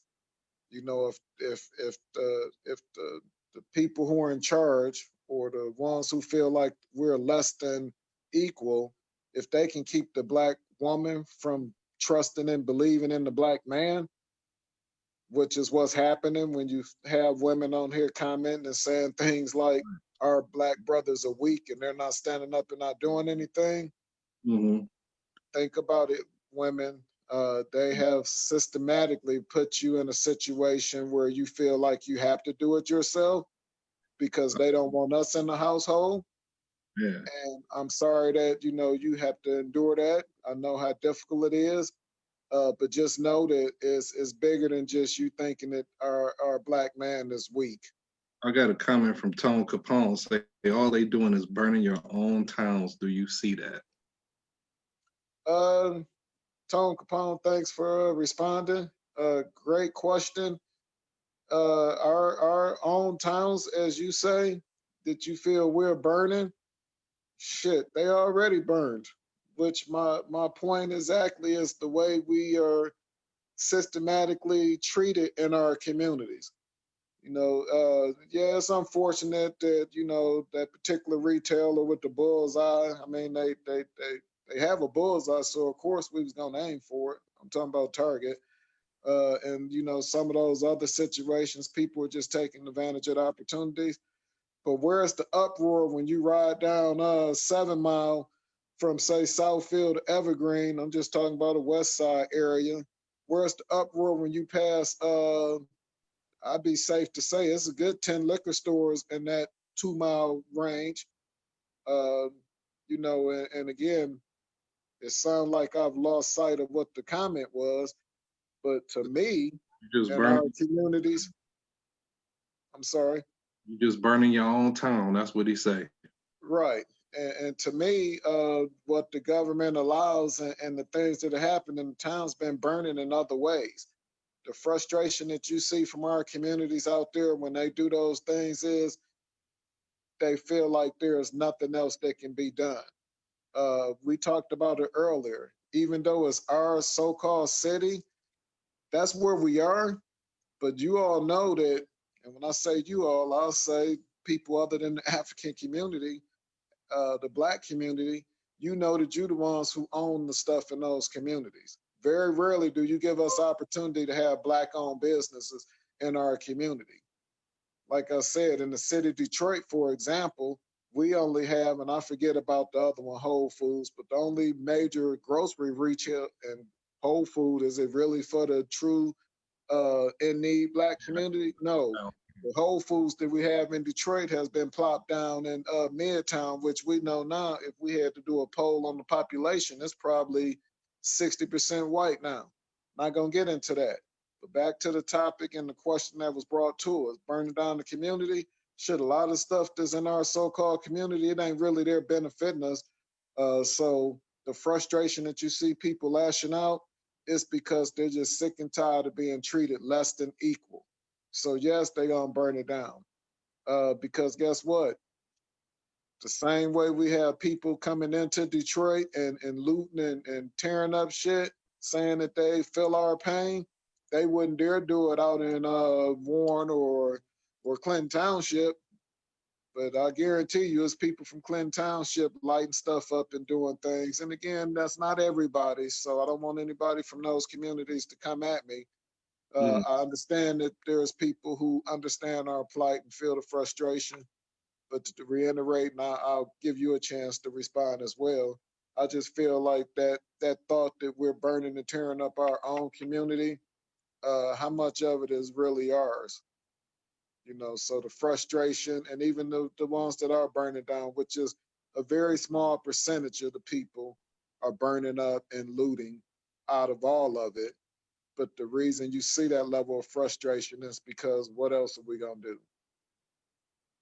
Nothing seems to work. We haven't been able to figure out a solution, and the solution's not going to come when you keep us clouded with the amount of things that you flood our neighborhoods with that are considered to be, uh, you know, not great for your mental stability. I mean, most of you come to Detroit to get your illegal drugs, and hell, even your illegal drugs. I don't see a ton of dispensaries in Oakland and Macomb County, but it's damn sure a lot of them in Wayne County. Mhm. Again, I talk about liquor stores and the amount of them that are on just 7 Mile compared to another neighborhood. This is deeper than just what you guys are seeing on the surface. This, these situations have been created and been bubbling for a long time. That bubbling just every now and then it explodes and goes over. To me, saying that statement, and I'm not beating up the listener at all, it would be the equivalent of saying, why would anybody move to Hawaii? They have volcanoes out there. Yeah, they do got volcanoes. I They don't got know. active volcanoes, but I guarantee you, if But somebody could afford to, at a minimum, they're gonna go on vacation. I see people burning up, where they at. I see it. I don't agree with it, but I see it. But also I understand. Like I said, I think Yes, the proper response is an organized response. I don't agree with the burning of things, because mostly those things are insured and they'll be replaced, and the owner will probably cash in some money on that particular property that you burned up. You probably did them a favor. So um, don't do them any favors. I think the biggest favor that we can do to ourselves is to get organized and to vote and to put people in place that act on our behalf. And I think that is the best and most um, productive thing that we could possibly do, especially for these judges, these prosecutors, these attorney generals that are not doing things, that we need to be done.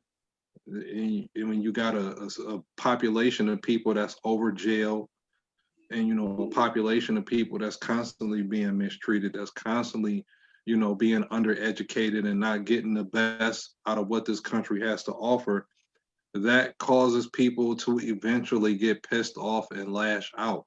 And to prevent that, I think that we need a level of organization in these communities to teach these people, how to move in this country and how this country works.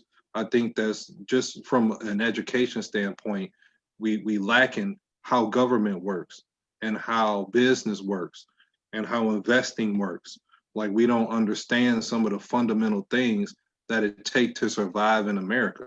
And I don't know how that happened or why that happened.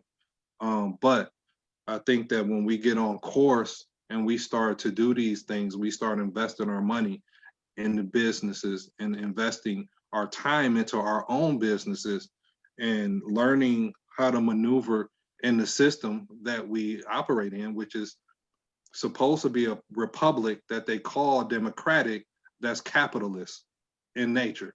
So understanding how to maneuver in that environment, I think is the biggest and best thing that we could possibly do. And that requires us to stick together and start learning and communicate with each other a little bit better. I think that's the solution, not necessarily burning shit up, because that ultimately will get whoever the arsonist was locked up and whoever was on tape, because they taped it. It's going, that'll just get you in a position that you don't need to be in. So I think the proper response is to put all of these people out of office that are not doing what we want them to do. And we also have to have, like I said, that agenda articulated in who we want. So we should know what judges we want, what prosecutors we want, what mayor we want, who we want on city council. Stop letting these businesses put people in the city council that are not in your best interest and they voting against your own interest. So I think, we need to pay a little bit closer attention to what's going on around us. And I think that's the beginning of what we need to do and how we make progress. Great point. I would say it's a little deeper, and I'll continue on that because I truly feel like, and I keep using that analogy of the kids in the AAU league. We say things like that, but we got to go back to them. Something as simple as, again, I talk about what's allowed in our community, but let's talk about our school system and what's being taught to our kids. If somebody can tell me about a curriculum in the city of Detroit where kids are being taught how to invest, or if kids are being taught how to uh, produce their own opportunities, if kids are being taught how to start up and manage, their finance and things of that nature, if those type of things are being even given us the opportunity. Yes, we can do our own research, but in our communities, there are so many things that are put in there. Number one is a distraction. And when I talk about it, like I said, it's deeper than I want to get into, but the lack of policing, or the way we're policed, not the lack, but the way we're policed in these communities, the way these kids start out, all of these things that are happening in the beginning of all of our lives that separate us from the others, those things have to stop first. We have to get closer to a equal starting line for this race of life.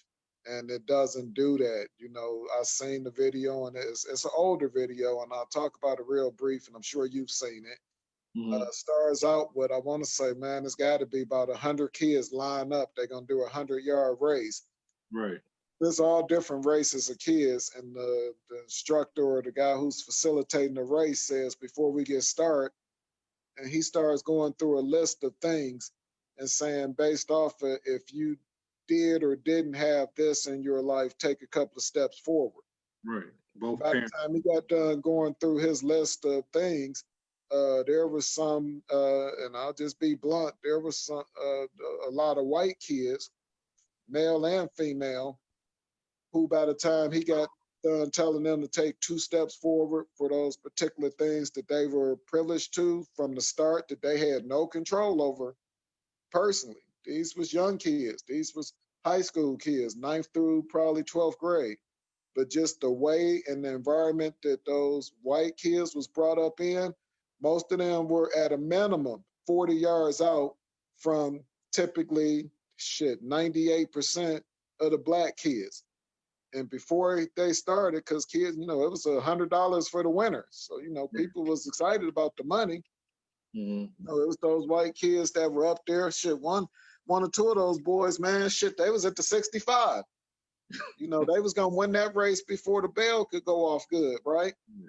Right. And they were happy, and kind of looking back like, man, I'm gonna smoke Tyrell and Pookie and all of them who back at like the 5-yard line, and I'm at the 60. Hell, there was more black kids still standing at the 1-yard line than I would have imagined. And my point, cuz, in bringing that up is, yes, these are some great solutions, and we need to educate ourselves. We have an opportunity to educate ourselves unlike any other time in our lives. But just know that a lot of this stuff that people are banging their heads up against the wall and now in outraged, and they have come to a boiling point, is because, yes, we need to demand those things that you spoke of from our government, but we got to make sure we start at the beginning, because most of our thought process is the challenge, and it's not our fault. Again, you can't be mad at the AAU 9-year-old that can't make the free throw because nobody taught him how to position his feet and how he should flick the ball and, where his shoulders should be and all of those things.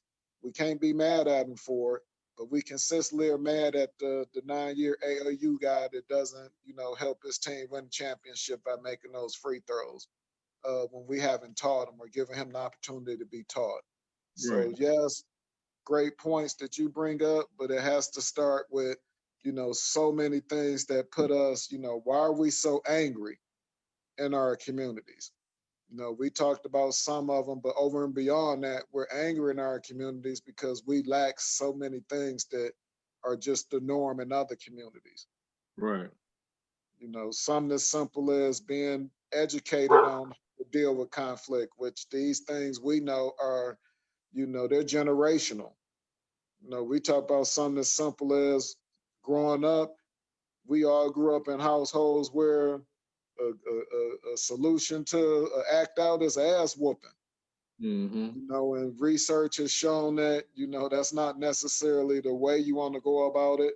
But all of us who grew up in that era will say this shit, it shaped me to be who I am. Right. You I know, know I got my fair share.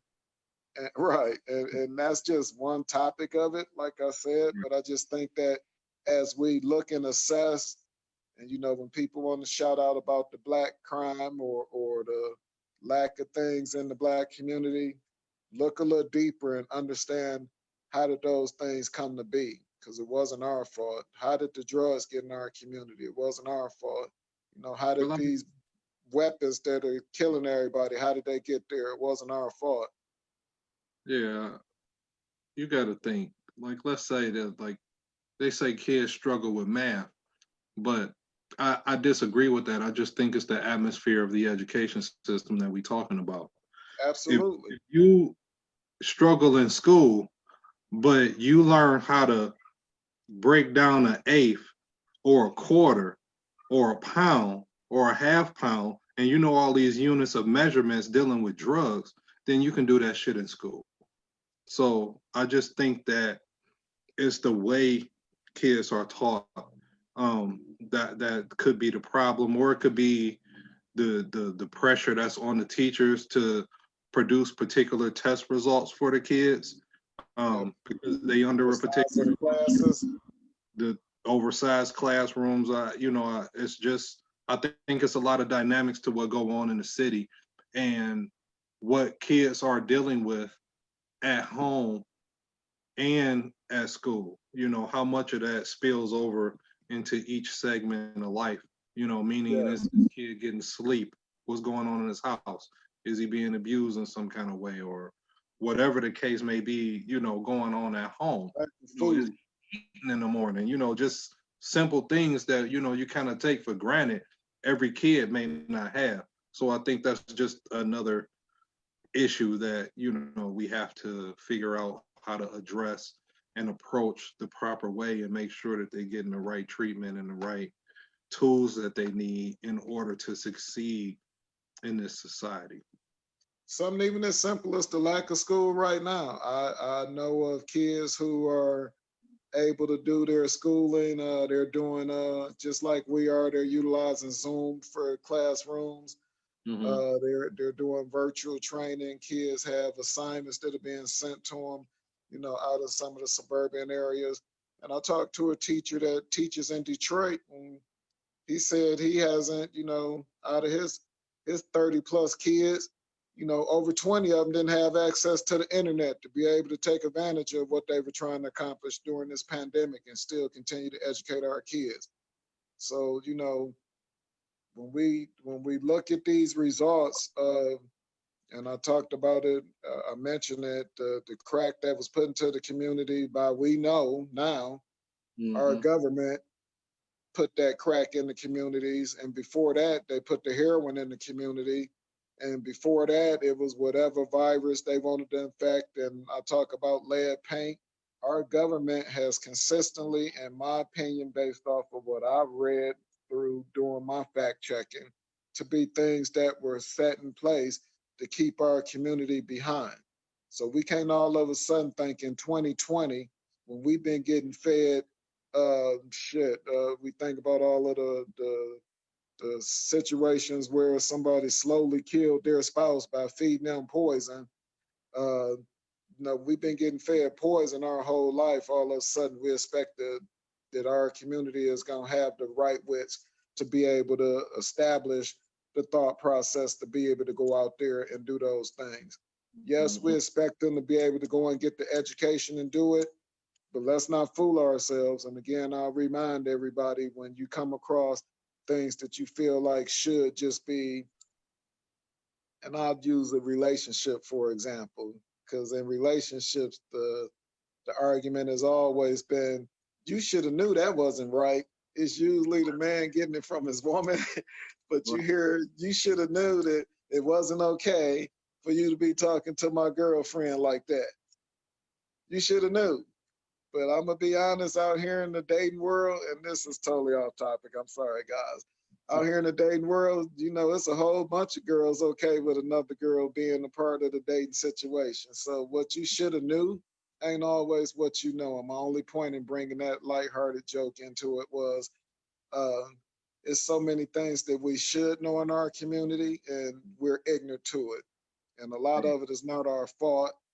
Uh, to this point, but that's why you and I do the things that we do. Hopefully our goal and our listeners bringing up great points. And again, if I didn't say thank you to the last comment about burning down, thank you again for that topic or that comment or question. But I just wanted to talk about that briefly, and not briefly. Hey, we get to talk on here as long as we want. You can go make a sandwich, come back. We might still be here. But my point is, look, it's a lot of this shit that you assume based off of how you was raised that it should just be the norm for us, and it's frustrating when you see us tear apart our own community. But there's a lot of things that unfortunately has been hidden under the table, as I like to say in the card game. There's a couple of cards that we're not getting to look at that other individuals they see them and they know how the game getting ready to go. I talk about this all the time. People fall into three categories in every aspect of your life. And I'll share this real quick. There's the people who know that there's a game that's going on in life. We call it the game of life. People know it and they play it. Then that second individual, and at any point, again, you could fall into any one of these categories based off of where you at in your life and where your mindset is. That second individual is that person who knows that the game is going on and they refuse to play it because they think it's bullshit. That last individual, and again, as I said before, you could fall into any one of these categories at any time in your life. The last person is the one don't even know the game is going on. So you have absolutely no chance of winning. You don't even know it's a game. And too many times our community is that lighter. We don't even know the game is going on as a whole. We don't see that we shouldn't have. And I keep beating up on the liquor stores, but it's other negativities.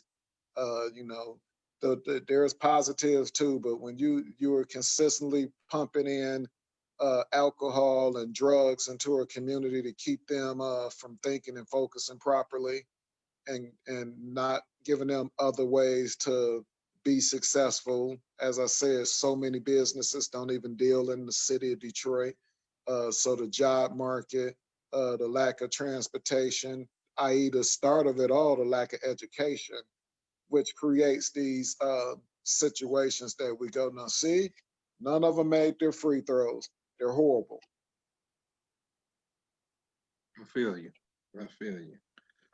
So shit, with that being said, look, we're looking at, well, how far are we in on this thing?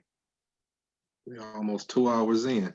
We're a little longer than usual, but that's okay. You know what I want to say right now, I just want to thank everybody that listened to us today, that tuned in, everybody that, made a comment or, in the comment section that liked what we had to say. If you got something to say, if you got an opinion about anything, please, at any time, I always want people to jump in that comment section and, say how you feel. Let us know how you feel. Let us know what you're thinking about what we saying. And, if you on YouTube watching this after the fact, please jump in that comment section and like what we saying or disagree with what we saying. We always we take criticism well. So if you disagree with what's going on, we take that too. So, and if you on our YouTube page, please like and subscribe, so you can always catch the latest content that we putting out. But again, I wanted to just reach out to everybody that was on. I obviously can't see everybody that's on, but the people that's on the page watching, I appreciate everything, that Thank you. you had to say, and thank you very much for being involved. Before we Okay. wrap up, sound like we're at the end here. Again, he said the government is a problem. Hold on, what did he say? The government is a I didn't problem. catch who you said. Liberals. They run the schools also. They're also the rioters and the governors running the city. So Tone think the governors and white liberals are the problems. So white conservatives are the answer. I don't. Tone, where you coming from? I know you watching us live because you commenting.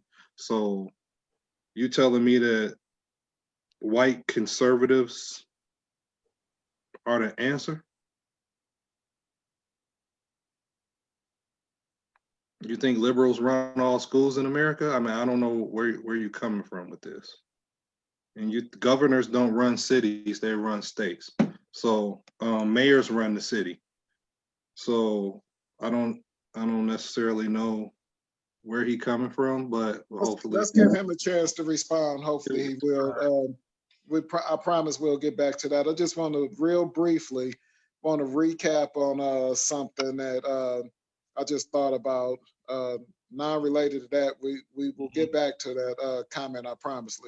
Hopefully he'll give us some insight and clarify what he's saying. But while he's doing that, I just wanted to real briefly go back to last week's broadcast, which was I want to make sure everyone understands that broadcast was a surprise for my co-host here, Dan the Man, because of his birthday, which was on Monday the 25th. We did the broadcast the day before and surprised him with a video. The whole purpose of that broadcast that day was to acknowledge and celebrate his birthday. So for those of you that was watching this last week, we were more in party mode. Now I won't say that we don't always, be relaxed and just stay at home and enjoy ourselves the way we do on the podcast. But that particular day, we was enjoying ourselves a little bit higher than we normally would, because it was his birthday. So for anybody that was wondering why the topics may have seemed to repeat themselves, it was because we was literally having a party, and we all know when we get together and party, you're gonna hear the same damn stories. You're gonna hear people say stuff over. So again, just want to make sure everyone understand. Last week was really about us kind of letting our hair down. I know we typically are pretty serious and on point with what we talk about and love the topics as we've done today. Just wanted to get that out while we give Tone a chance to respond. Did we get a update from Tone? So he from Queens, New York. Okay. Thanks for reaching out from Queens, and he met mayors running cities. I am still not sure if he think conservatives would prevent these situations from happening. One thing I think, just from historical standpoint, and when we talk about riots and civil unrest, generally Republican governors resort to calling a national guard, Excuse me. implementing the curfews like we're seeing right now. And then people, at least from the last time it happened in Detroit, people were being shot at on site for violating the curfew. So the Republican response is more of a violent response. I'm not sure if that's the answer. I definitely don't agree with that particular way of governing. Just like Trump saying, you loot, we shoot, that is a shitty way to govern. And I don't think that's responsible or what we should be getting from leaders in this country. Or even in the Rodney King situation where George Herbert Bush came on TV and basically threatened the protesters death if they didn't comply. I think the ruling with an iron fist will only cause a form of guerrilla warfare, like you saw in Iraq when they tried to overturn the country. It turned into guerrilla warfare, which is not good for anybody. So that particular solution, I completely disagree with, because if people get up in arms so much to the point where they get into that us versus them mentality, I think that's wrong. I think that's not something that we should even be getting into. I think that the police should be sympathetic to the protesters, no matter what they protesting, and not responding, you know, unjustly. Like, they shouldn't be gassing peaceful protesters, but people that are getting out of line, there has to be some level of control. So that's a fine line we kind of dancing with, as far as what I've noticed from Republican responses to, crises like this in particular.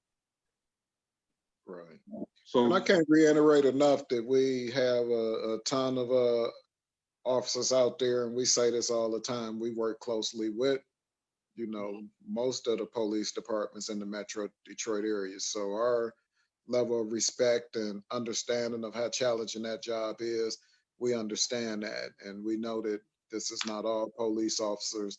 But unfortunately, when we see incidents like we're seeing here, and we consistently see, you all are going to be lumped together. That's just part of what you got to deal with. We as Black people, we get lumped in with something as simple as all Black people are looters and thugs, as the president has stated, and we know that's not the case. So we don't want to put anybody or everybody into one bucket, I guess is my point. And there was a police chief here in Metro Detroit that actually took off his riot helmet. Shout out to him, because an officer in LA is in the hospital in critical condition, taking a brick to the head, and he had on the helmet. But there was a local authority in the Metro Detroit area that took his helmet off and did a peaceful march with those individuals that were out there marching. right, Not telling every officer to just take your helmet off right now, protect yourself at all times.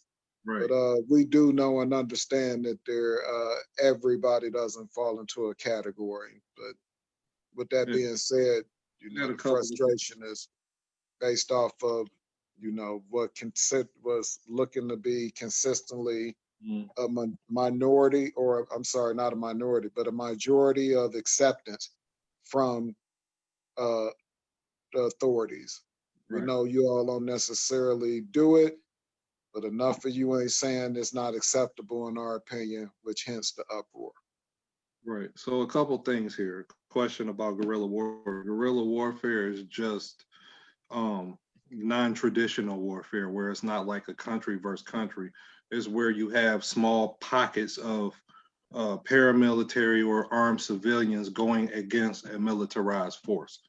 And it's non-traditional in the fact, like in Iraq, where we saw the IEDs, or if you talk about Vietnam, where you had the Vietnam, or what they called the Viet Cong, kind of sabotaging and surprise attacking the American forces in Vietnam. That would be forms of guerrilla warfare.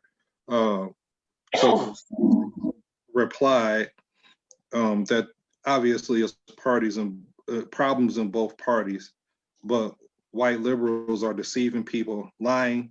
They promise everything, they do nothing. Illegals make things worse on your community when it comes to jobs. Cops is another story, they have problems. All of that is true. Uh, I have no problem with what Tone is saying. Uh, Democratic candidates have not all of them, some of them. And this is any party, not just liberal or conservative. They all have a tendency to say a lot of things and do a lot of nothing. They always around when it's time to vote. They'll do a couple of things that they can talk about during re-election, and then you don't see anymore, while they do their money grabs in Congress and make, money hand over fist, and don't do anything for the people. I think that's not isolated to a liberal or conservative elected official. I think that's just a problem with the way our government is set up. Period. Um, as far as illegals go, that's another animal to attack. Um, Obviously, there's several different situations of illegal immigration in America that need to be addressed that hasn't been addressed for a very, very long time. Um, you know, generally, we don't want people coming into the country illegally. That's just not what we want. But it happens. All of them are not criminals. A lot of them are working. A lot of them are working jobs I would never fucking work. So I can't say that they're taking jobs from me because I wouldn't do the things that they do. And I'm really just speaking for myself right now. I the working on farms and doing construction work, that's really not my thing. Agriculture, that's not my thing. um, Carpentry, I know a little bit of it, but that's not my thing. That's generally what a lot of illegals end up doing, the jobs that pay us cash, where they can get cash, or those um, jobs where there's not a lot of oversight. So you're not going to see me in particular doing that, or I think other people I know, we don't really go towards that kind of job. So I wouldn't say that they are hurting the job market for me or for most black people. Most black people not doing I, that kind of shit I'll anyway. jump in for a second and just talk about that because you bring up a great point, and we could do a whole show on the agriculture or Well, farming industry. yeah, Farming industry and the things that are going on out there, and why they're able to utilize the legal workforce because of the amount of it's still almost ran like slavery. The wages that they make for the amount of work that they do, while most of us so-called lazy Americans won't do it, is because the pay is not what it should be for the amount of labor. Something as simple as picking fruits on a farm, be it whatever fruit it is, oranges or whatever, the amount of effort that it takes to do that and the amount of pay that they get paid is not what it's not that we won't do the work. It's just that we're smart enough and we've been educated, and I don't want to even say educated, but we've been duped into doing those things for those type of wages. And yes, you should do any and everything to maintain. But as I said at the beginning of this podcast, when I got personal and I talked about things that I'm not willing to do out here to make a dollar, and I got every and all kind of responsibilities in life, and there are certain things that just mentally are too much for me personally, so I won't do it. But just know that a lot of those jobs that they're taking on, as you said, we won't do it. The reason we won't do it is because they will do the work as illegal immigrants, as we title. right, They'll do it at less than what we'll do because where they come from in their country that they're trying to send money back to family members, uh, they're able to do it. But for me, trying to live the American dream and have equality, you're gonna have to. I want to get paid equal to people that are next to me doing the same work that I'm doing.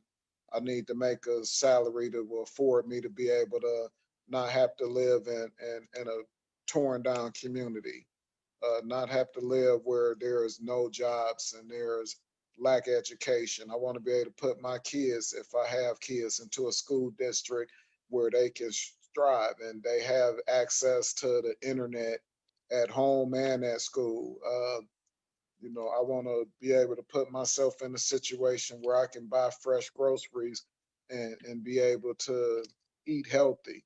All those things that, guess what, in other countries, those aren't as important as they are in this country. But I was born and raised in this country, and I want to get treated equally to people who don't see me as a whole.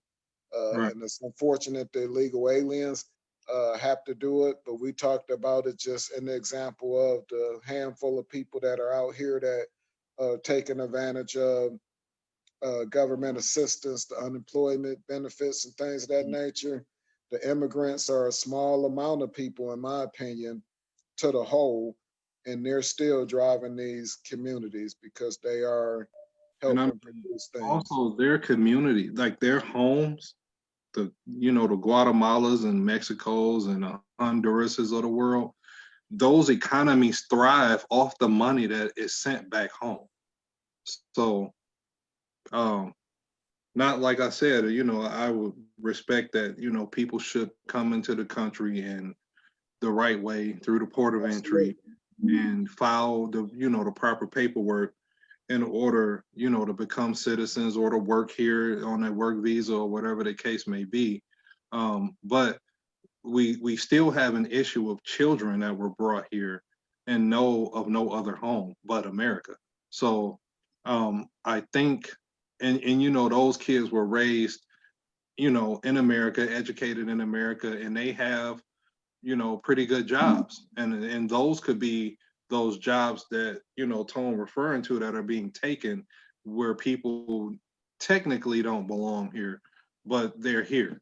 So I think there has to be a solution put in place, to deal with, those people that we refer to as dreamers in America, whose parents brought them here, and this is the only country they know. Excuse me. So that is an issue I think that is beyond my scope of expertise to even discuss, as far as that. But I do know the remittances are huge in other countries where people come here to work and they send that money back home. Um, and obviously, um, as big as an issue as they try to make illegal immigration on the border, it is still down from years past. So I don't want to make too much of an issue with that. Illegal, I know there's been a lot of talk of people being, families being separated at the border and a lot of things happening at the border. Overall immigration, illegal immigration is still down in America. And I think, that's something to point out. And even with Trump getting in office, um, it it was part of a deterrent that took place that people feared being deported. Although Obama deported a ton of people during his time, just something that you want to consider, or just something that people may or may not know. Illegal Right. immigration not as much as a problem as they make it out to be, which is why I always encourage people to read and um, when I say do your own research, that does not mean watch YouTube videos. So um, that's not what I mean. When I say do your own research, that means look at credible sources of information about what's going on in the world, not necessarily YouTube. YouTube is fine to catch some things, but if you want to And be, if you know what you're looking for on there, and again, looking for reliable resources, but that's not necessarily always the right avenue. I agree with you. right. Doing your research, but we most definitely we're now heading towards our third hour, All and uh, I want to wrap up here. And right. again, I can't express how thankful we are for our listeners who chimed in today. We And respect Tone, I think the difference of opinion and pointing out things, I definitely appreciate that. Um, I definitely appreciate, where you coming from. He said he's a home improvement contractor and he gives work to people, hopefully on work visas, and he's not scamming the system. I hope that's not the case, but I'm not going to address that if that's what you're doing, Tone. I'm pretty sure you're doing the right thing. So thank you for that. Thank you for your input and pointing out things that people need to not overlook as far as liberals are concerned and the politicians that they select. I appreciate that. Thank you very much. right. So as we recap here, just want to you know real fast highlight and go back through. We talked about, we started out. We talked in great detail about the the COVID-19, which we're still dealing with. And we talked about the stay home order for us here in Michigan, which has been extended to June the 12th, and how people may or may not feel about that, how you're coping with it. I share some of my own personal challenges going through this. We also talked briefly, or not briefly, in detail about the police situations throughout the country. And we always talk about educating yourself and getting a better understanding. So great topics, as well as we, gave our opinions on, why we think these things even occur in our communities. I know I spoke on that, and shout out to Dan for fielding the questions from our listeners. We thank you all for that as well. Uh, and at this point, we want to just say to everyone out there, continue to educate yourself. We'd love to get some people on here. Number one, that could talk about finances, which I think will be a great start. We can't go back and hit a reset button on the lack of education or lack of funding in our communities. But for those of you who are out here who do, rub a few dimes together and try to make ends meet, our goal is to help you navigate better, and we'll get better at what we offer to you. I would love for us to have a guest on here that could talk about some finances and educate people with little to no money on some things that they can do to better themselves. And I'd love to have on, some people who consider themselves to be politicians uh, locally that can give us some insights on how to maneuver and you know, get that message out to our local leaders so that they can push our agenda up the ladder to our local government and then our national government. So some great topics, some great things that we look to do going forward. But I'll finish up by saying again, we're going through unprecedented times in our country with the pandemic. It's unfortunate that these riots and this uproar is not the first time we've seen this in a while. Unfortunate this is starting to be, on a monthly basis. And we'll continue to discuss and cover those topics as they come up. But as Dan talks about every week, and I talk about, those things, we love to be able to dive deeper into them. So any of our listeners that would like to yourself come on, reach out to us and we'll give you our platforms again as we wrap up. And even topics that you want to hear and talk about that you think are prevalent to our current economy, not economy, but to our current situation. We like to be upbeat, but we will unpeel the onion and go and talk about whatever with the reason. So, hey, we love you out there, and this is great. We went a little long today, but yeah, you ain't doing nothing anyway. The It's fun. swimming pools aren't open, the bar not open. Ain't no sports on TV, man. Just bringing up all the stuff that I missed. Mainly just going to watch sports. That's probably my biggest one. Right now, we would be really deep into the NBA playoffs. Baseball will be going on.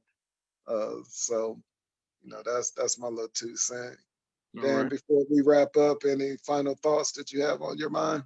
I got one thought, and it's just a quote from Martin Luther King. Since we are in a present time of demonstrations, true peace is not merely the absence of tension, it is the presence of justice. That's something that we all need to keep in mind as we go through these times and we see what happens, what may or may not happen with all these situations where people need to be held accountable.